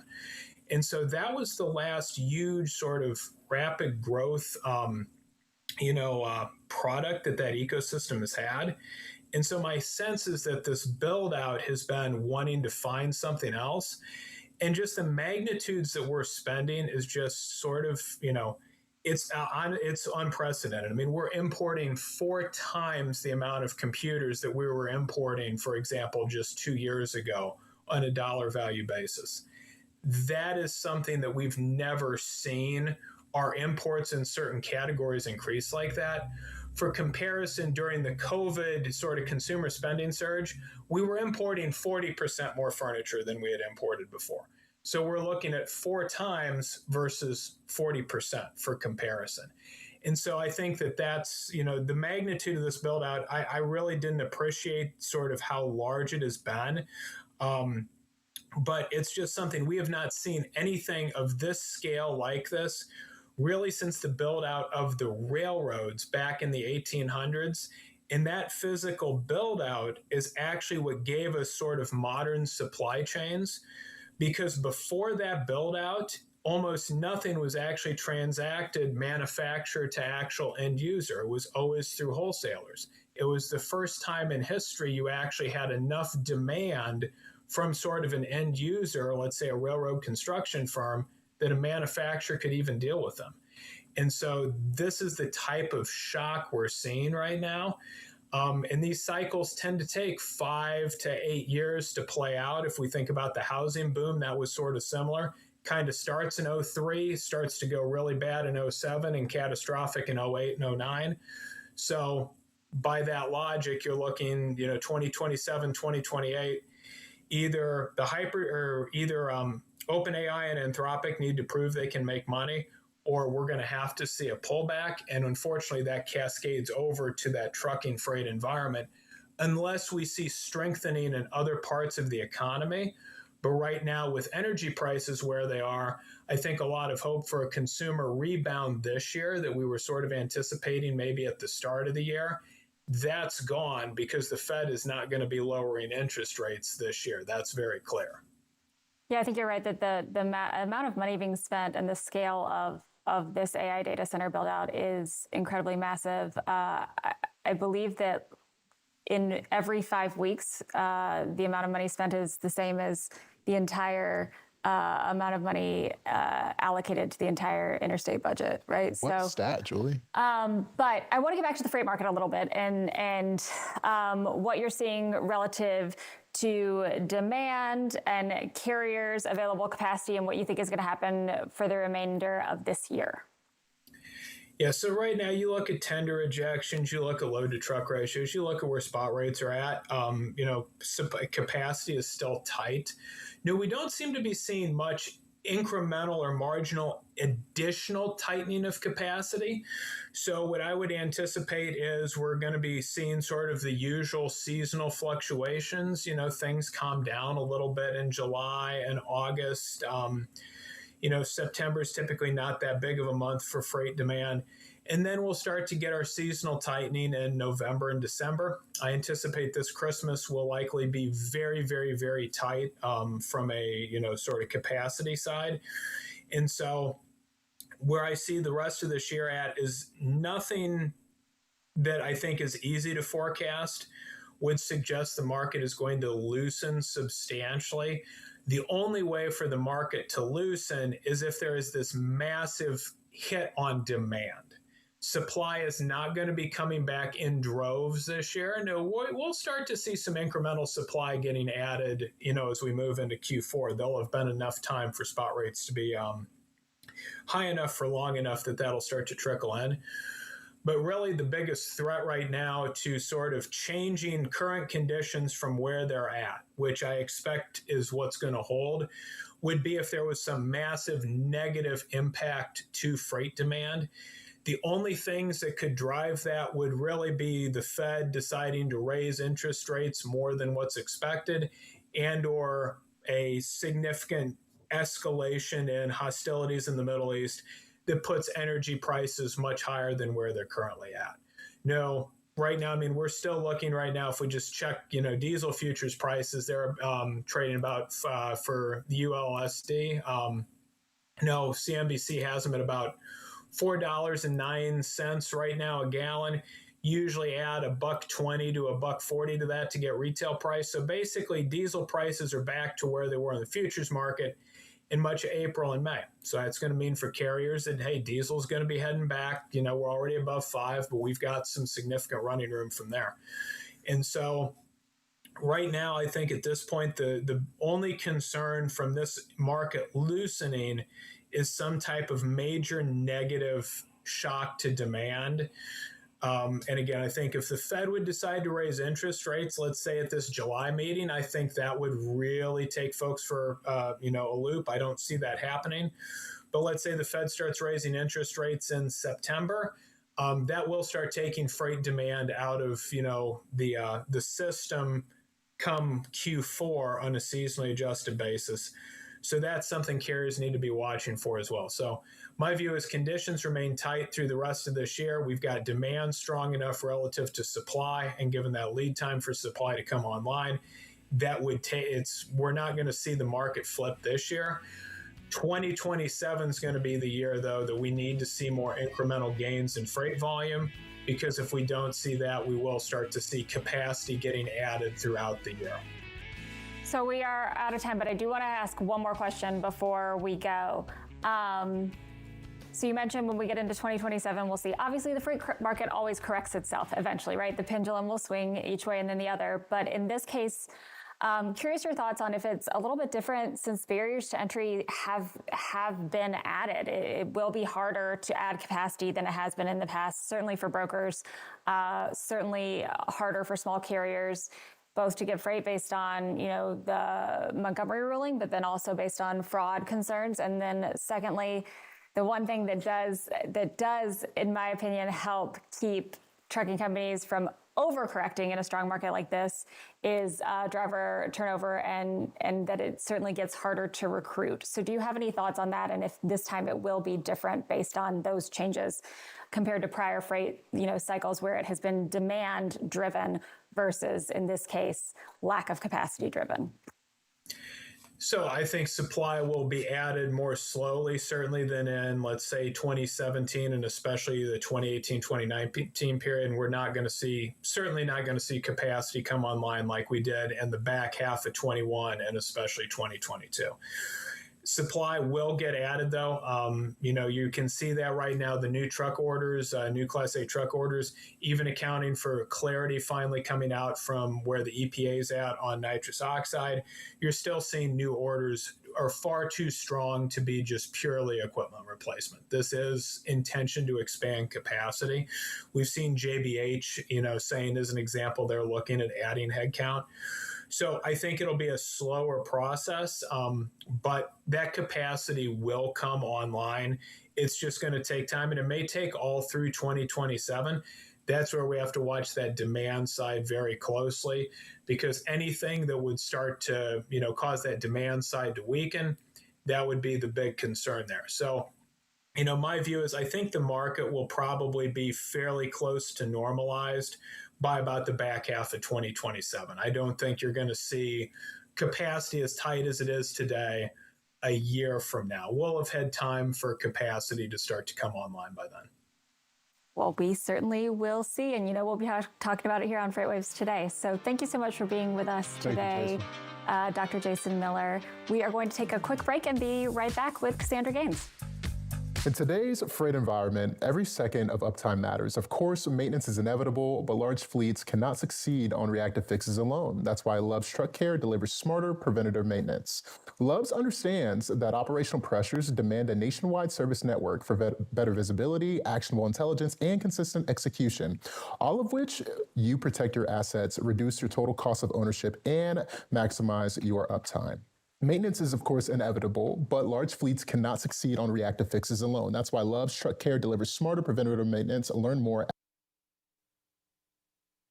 This segment is brought to you by Descartes. The best supply chains aren't just faster, they're more connected. That's why leading companies rely on Descartes' global logistics network to connect, collaborate, and move freight with greater visibility and confidence. Powered by innovation and AI, Descartes helps businesses deliver smarter, uniting the people and technology that move the world. Learn more at Descartes.com.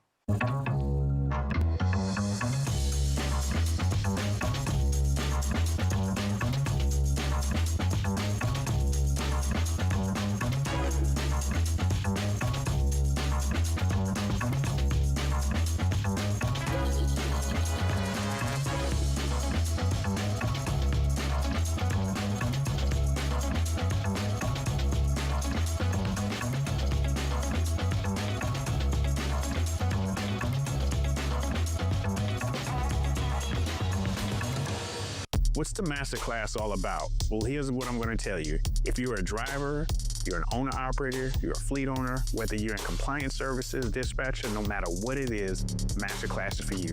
Every 2 weeks, you're going to sit down with me, and we're going to go over certain business topics that are related specifically to your small trucking company operations. We're going to help you with everything from compliance to how to negotiate better on the spot board, how to find direct freight, and everything in between. This is the reason why you don't want to miss out on masterclass. It's about an hour to an hour and a half, and then on top of that, you'll have the library to you so that way you can always research and reflect back onto it. Don't miss out this opportunity. This is built specifically for you. I'm excited, and I hope to see you in class.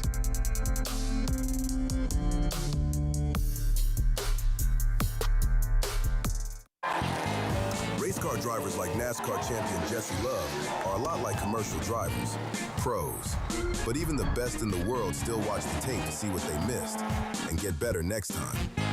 So we created the Samsara Driving Coach. Great race, Jesse, but you were following too closely and you were speeding. Okay, you got me on that one. Samsara uses insights from millions of professional drivers to coach drivers in real time. Because even champions need a coach. Give me the keys.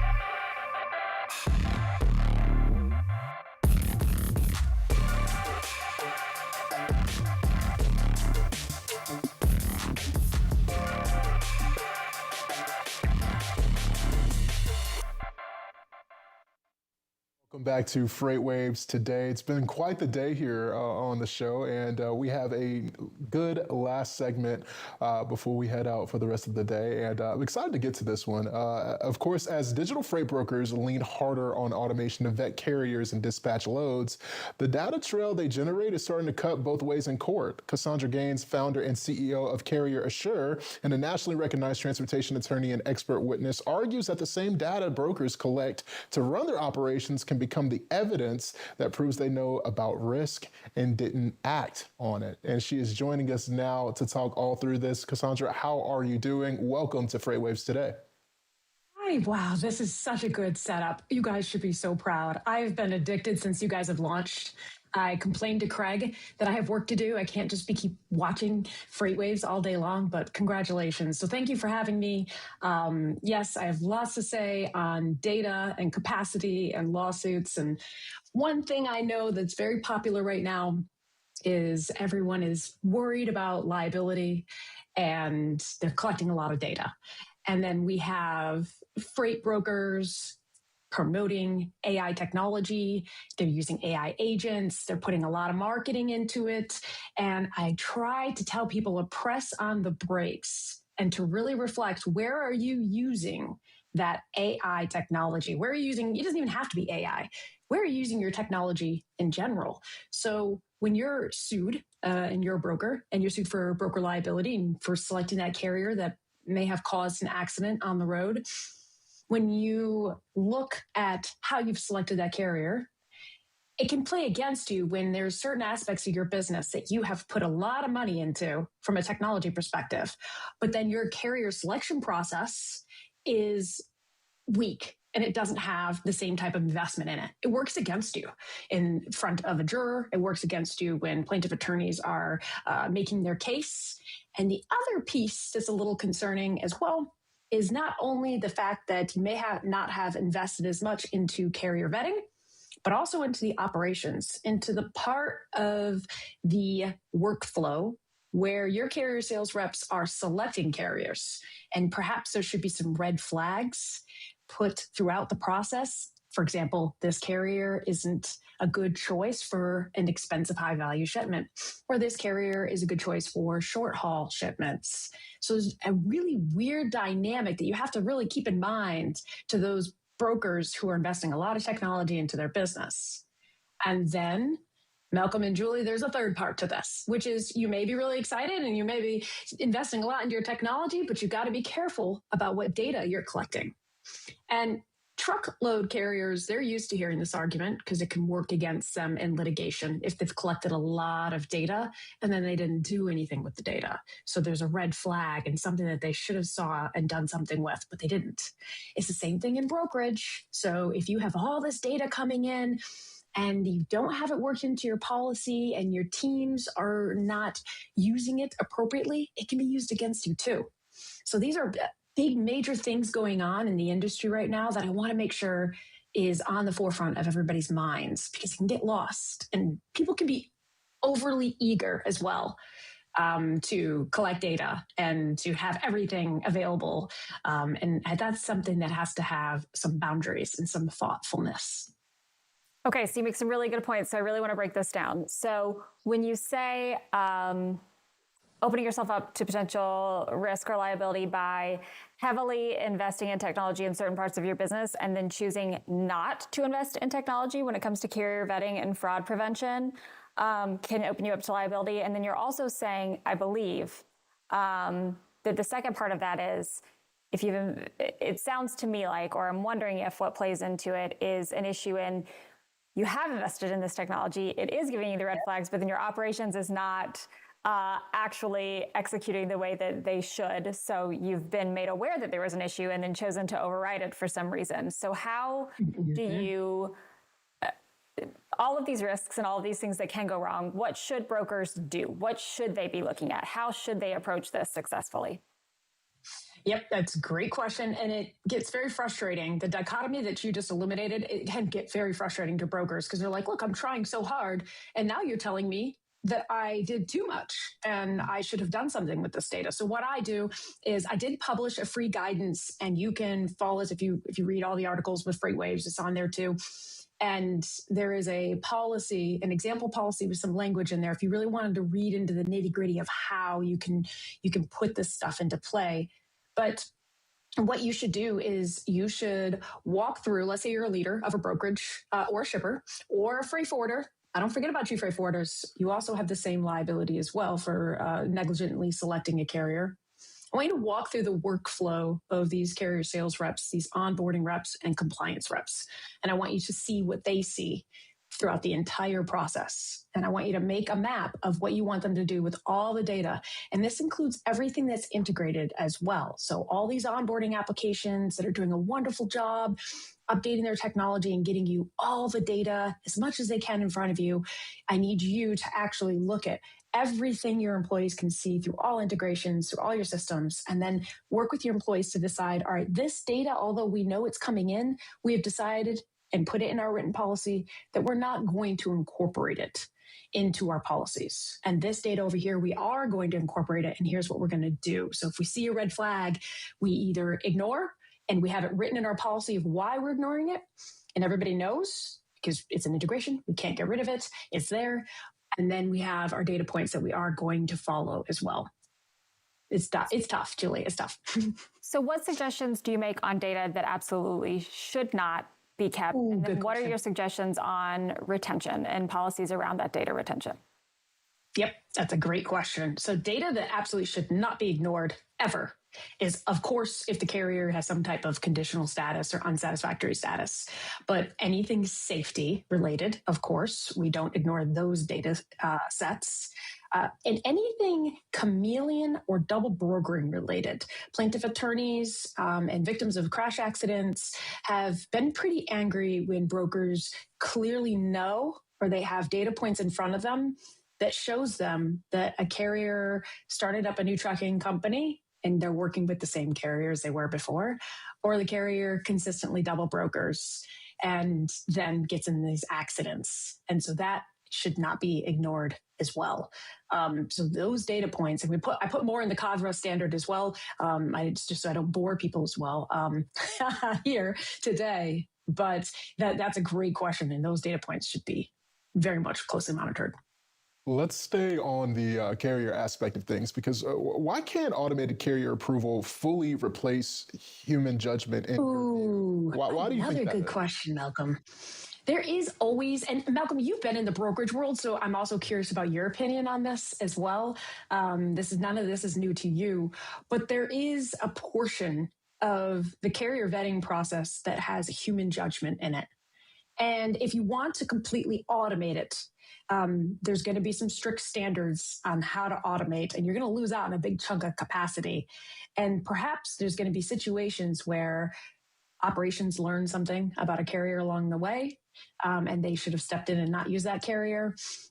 For example, they spoke to the driver and the driver couldn't speak English. Yep. Or for example, they're onboarding the carrier and they see a data point that's like, I think this carrier is the same carrier we worked with 2 weeks ago that went out of business. So there's a lot of judgment. You have to be really careful that you don't completely try to automate and then miss those judgment calls and they get used against you.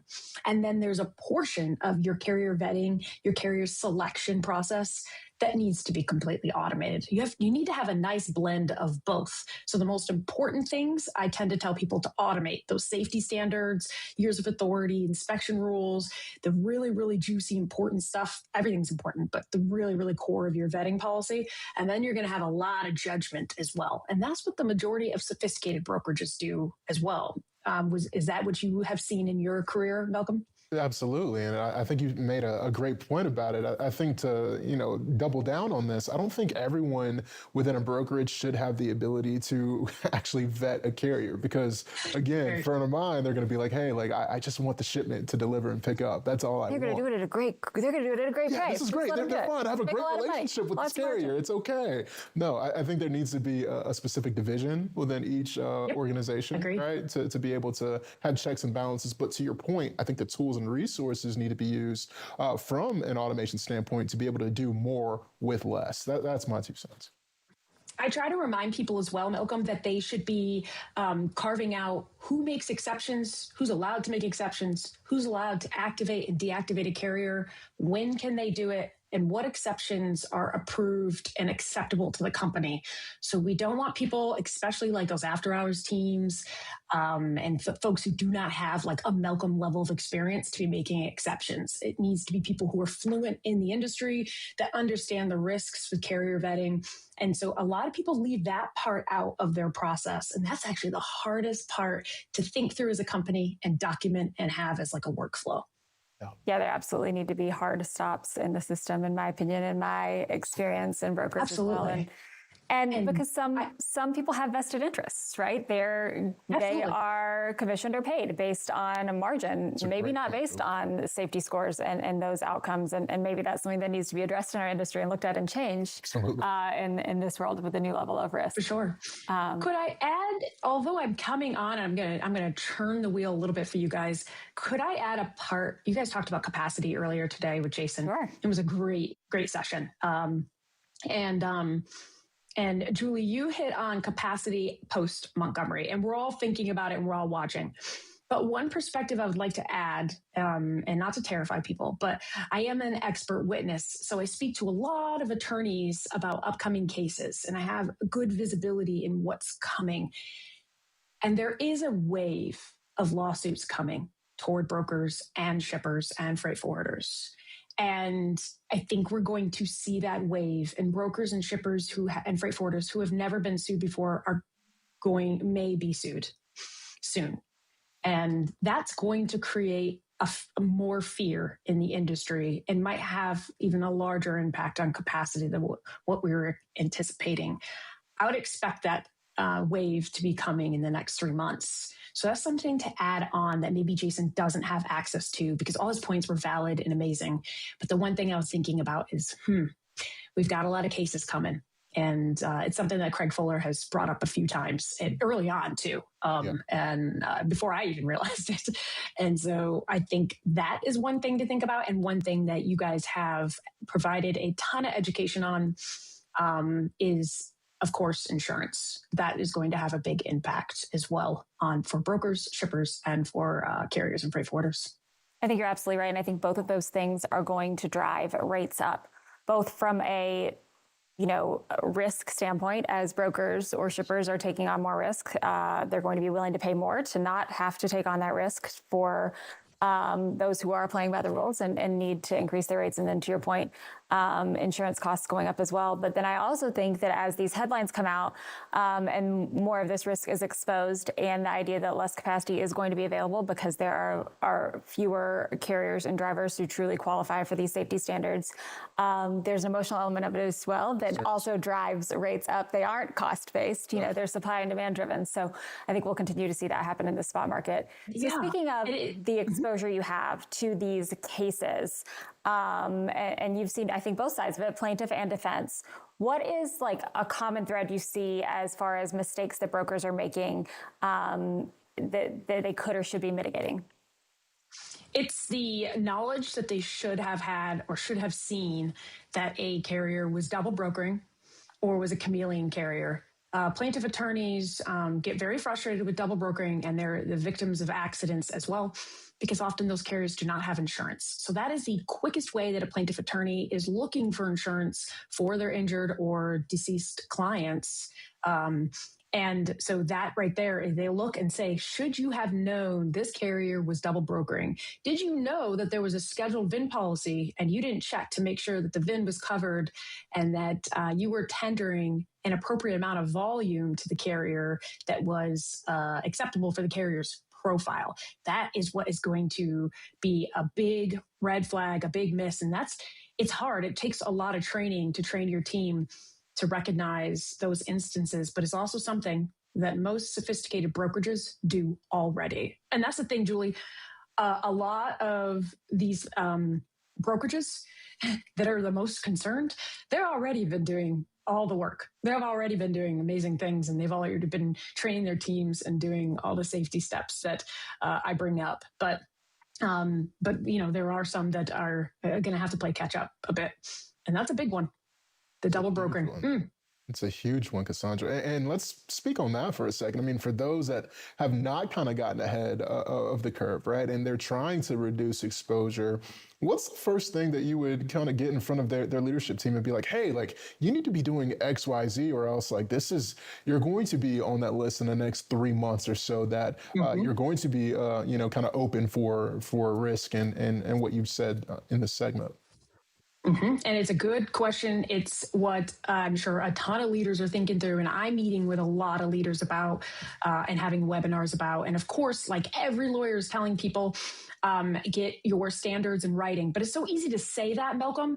But then you sit there and you're like, well, what am I going to put in writing? And then I see brokerages put too much in writing, and then not enough over here, and then forget a big section like exceptions.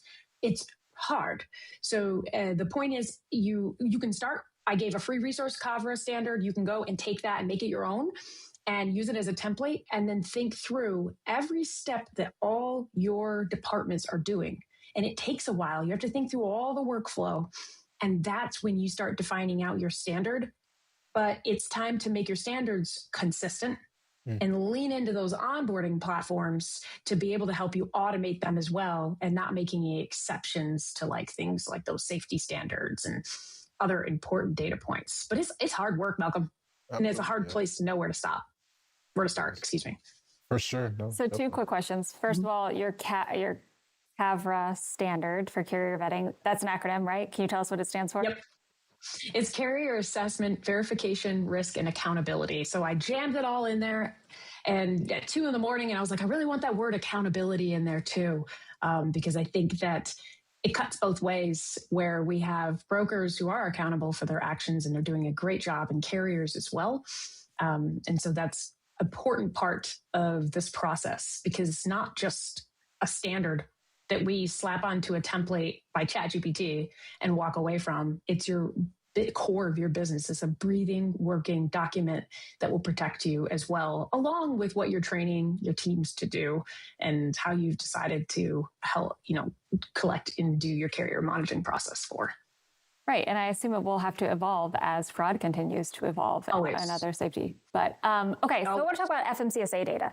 So FMCSA safety data is central to a lot of these cases and is central to a lot of this fraud and safety prevention processes put in place to mitigate some of these issues. So how reliable is it? Where are we in that process? And is there other data that should be looked at as well? I get this question a lot. It's actually one of the most important questions. So it's great you bring it up. So the FMCSA data is out there and it is readily available. It's actually a lot of data, good data, that the majority of sophisticated brokerages, shippers, and freight forwarders are using.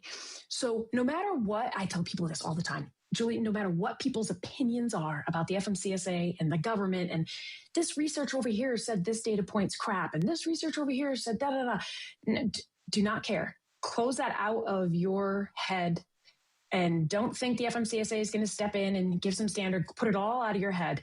What you need to do is probably what you're already doing, is you need to think about all these great data points that are provided and use them in your carrier selection process.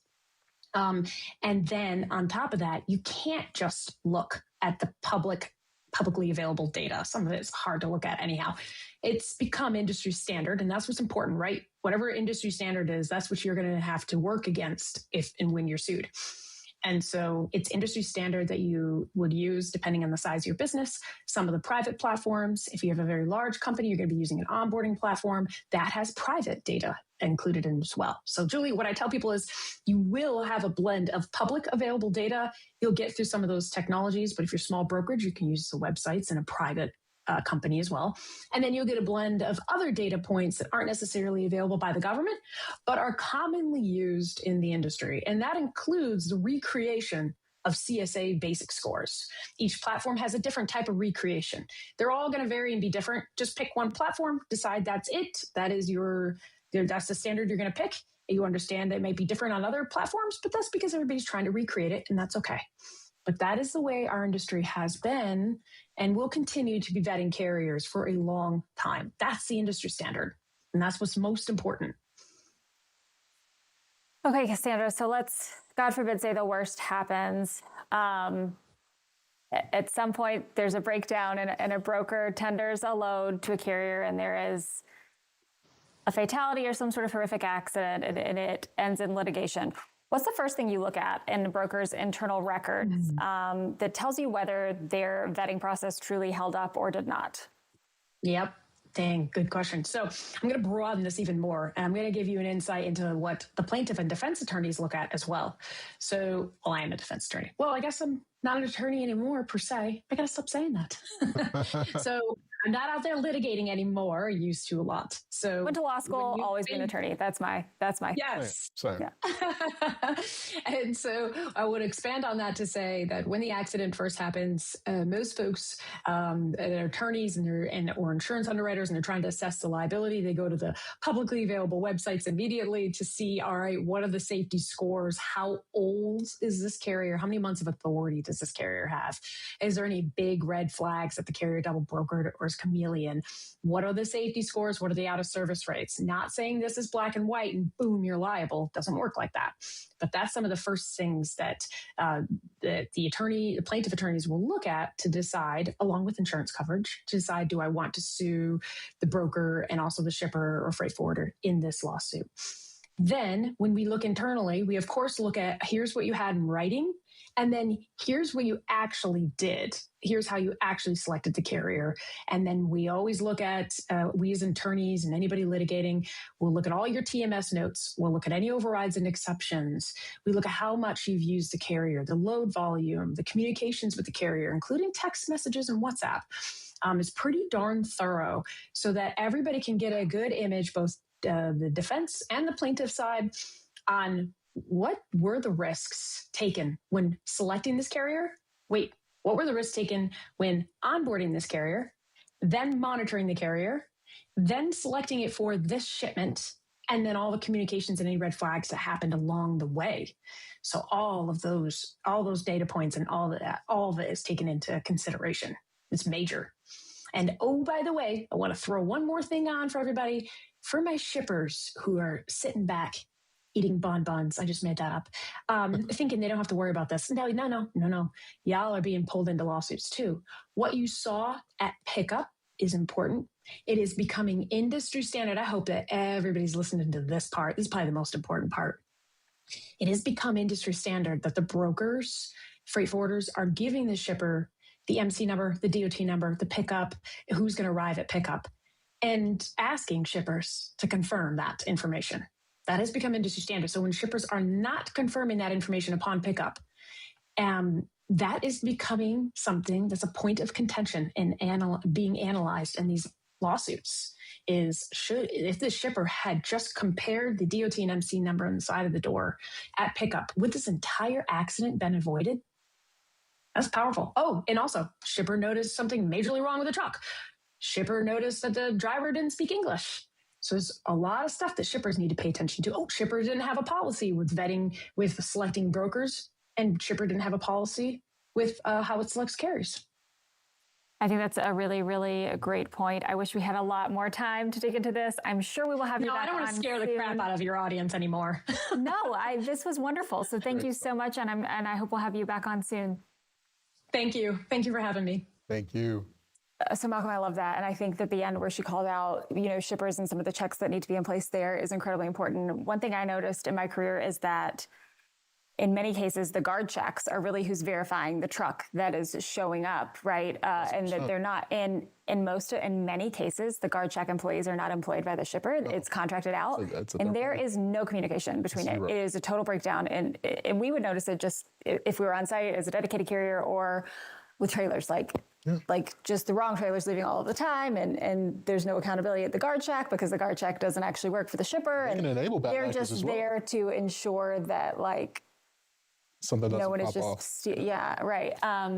So I think that's an incredible part of the process to think through, and a really good point that she made. And I also think I would always tell my team, like, anything that you put in writing, no, it can be part of discovery. Yes. Like, so That's what we were always told as well. so that's really important. But good yeah, stuff. it has been a great show today. Thank you for being on with me. Thanks for having me. We're gonna have a great show tomorrow. Craig will be back, and we will have John Brooks, Chief Executive Officer of Warehouse on Wheels, along with John Kingston to talk about oil and gas and diesel prices and all of the things affecting those at the moment. Some good conversations on the way. Thank you so much for having me. See you back tomorrow at noon on FreightWaves Today.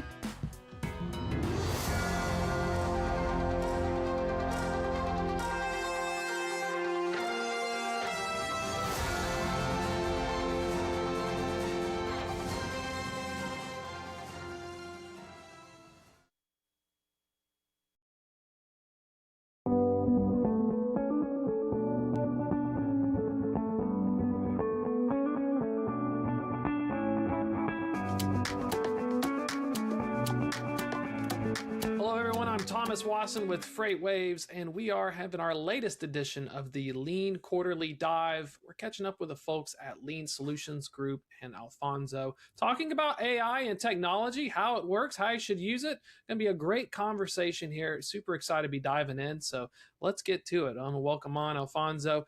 Sir, pleasure to get to speak with you for the first time. Before we begin with this edition, tell me a little bit about yourself. Thank you, Thomas. Happy to be here. Happy to always chat with my FreightWaves friends. Tell you a little bit about myself. First and foremost, I'm Colombian. I've been the Chief Technology Officer at Lean for about 10 years, give or take. So I've been around since the very beginning. So I've seen all the different stages of Lean. We're going through quite a transformation right now with everything AI. But sort of in the beginning of the logistics nearshore boom, we were right in the middle of that. If anything, we pioneered it, and I got to see all of that. So I'm pretty excited about what we're going to be, doing next here. And I think I have a pretty important role when it comes to the technology side of things, or so they say. But I'm hoping that the future is very bright for Lean when it comes to tech. Well, let's talk about the technology as well, because that's one of the big things is, AI. And so not only are folks talking about AI and uses of automation, they're talking about uses of adaptability. Being in the game for, over a decade, talk about y'all's experience not only coming across the AI, but what are you hearing in terms of how it's being used? Because that's one of the big topics of this year, it feels like, for sure, has been the rapid pace and acceleration of AI capabilities.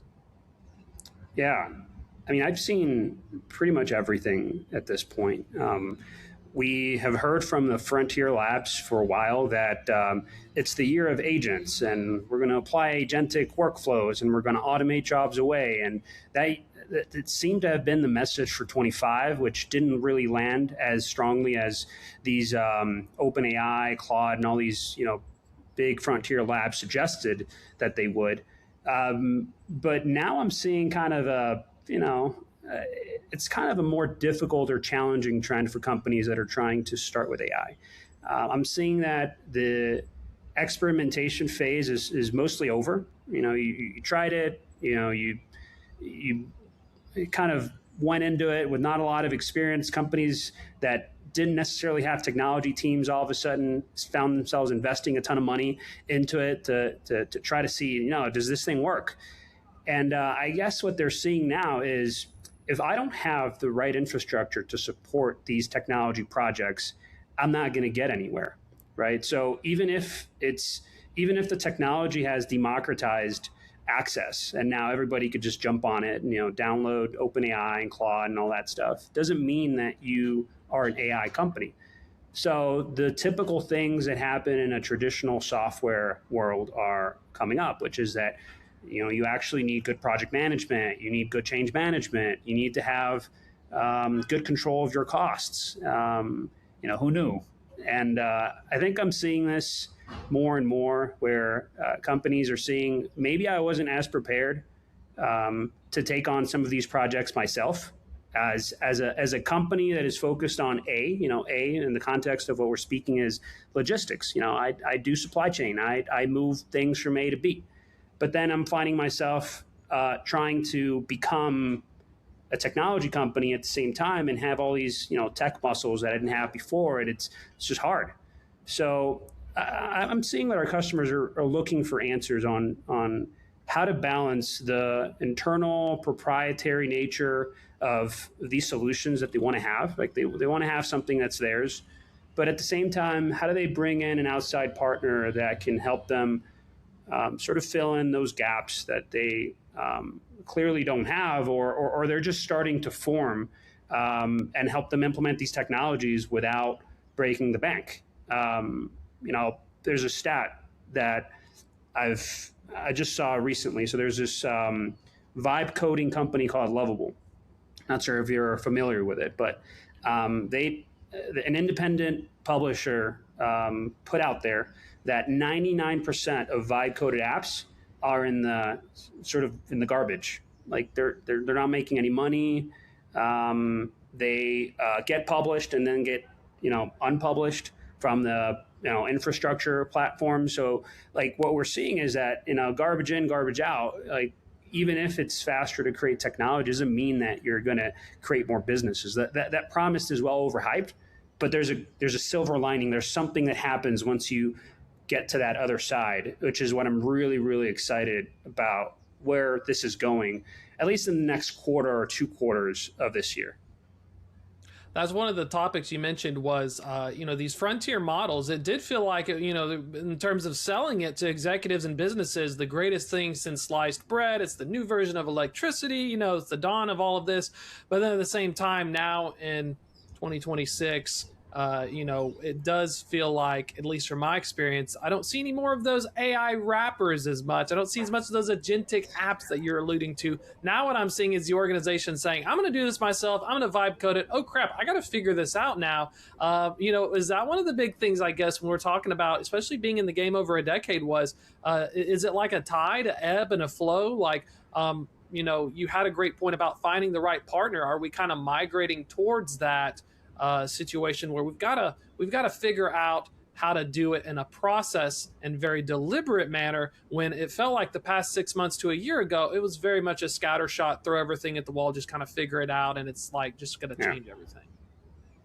Absolutely. And you have to get past that point where you think that because you have this powerful app that lets you produce either an app or a solution, and it seems to work, but in reality, it's very brittle.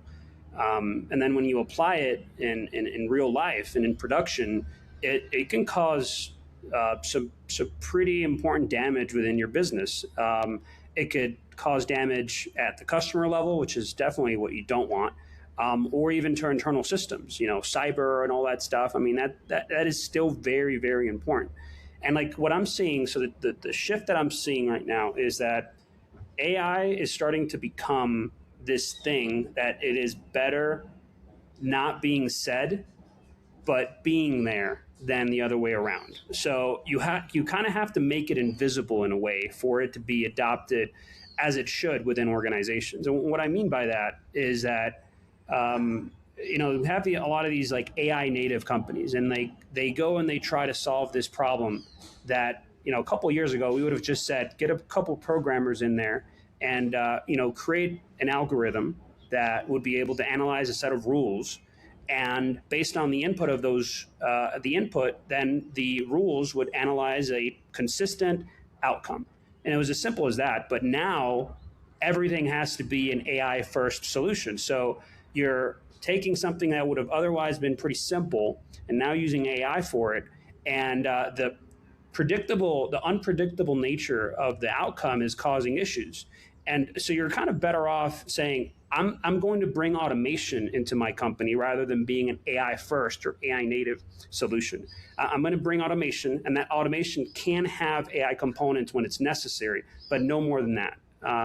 So that's kind of what I'm seeing. It's just, I guess it's how companies start to mature about all technologies. This has happened several times within our lifetimes with major technology revolutions, and I don't this is different for sure, but it doesn't mean that the way that technologists are going to adapt to it is going to be much different. I think companies will eventually find that they need to weigh into their technology infrastructure teams a lot to be able to make this really work for them in the long run.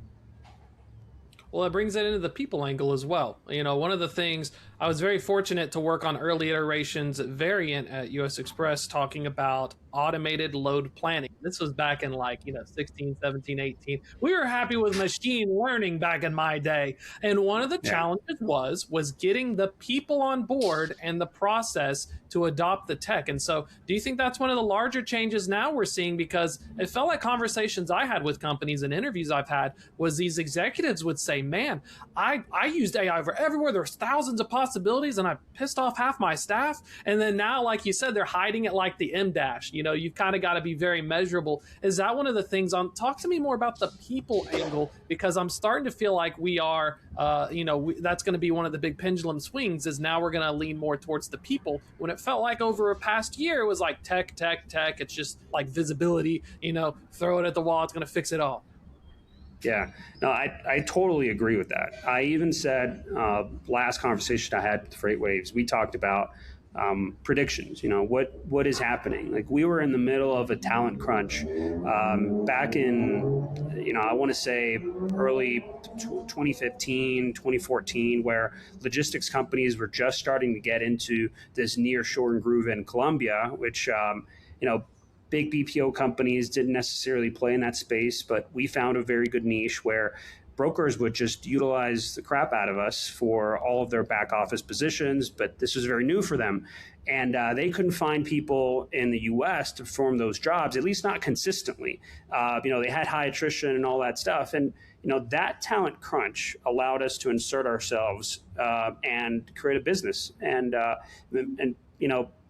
be able to work with some of the most reputable brokers out there in the industry.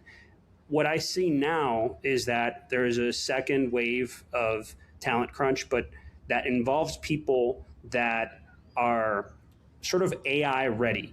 Like, they have the mentality, they have the capability to incorporate AI into their workflow and not have it feel like a threat. Because the moment that you go into a more sort of traditional team that has never had the experience of having AI before,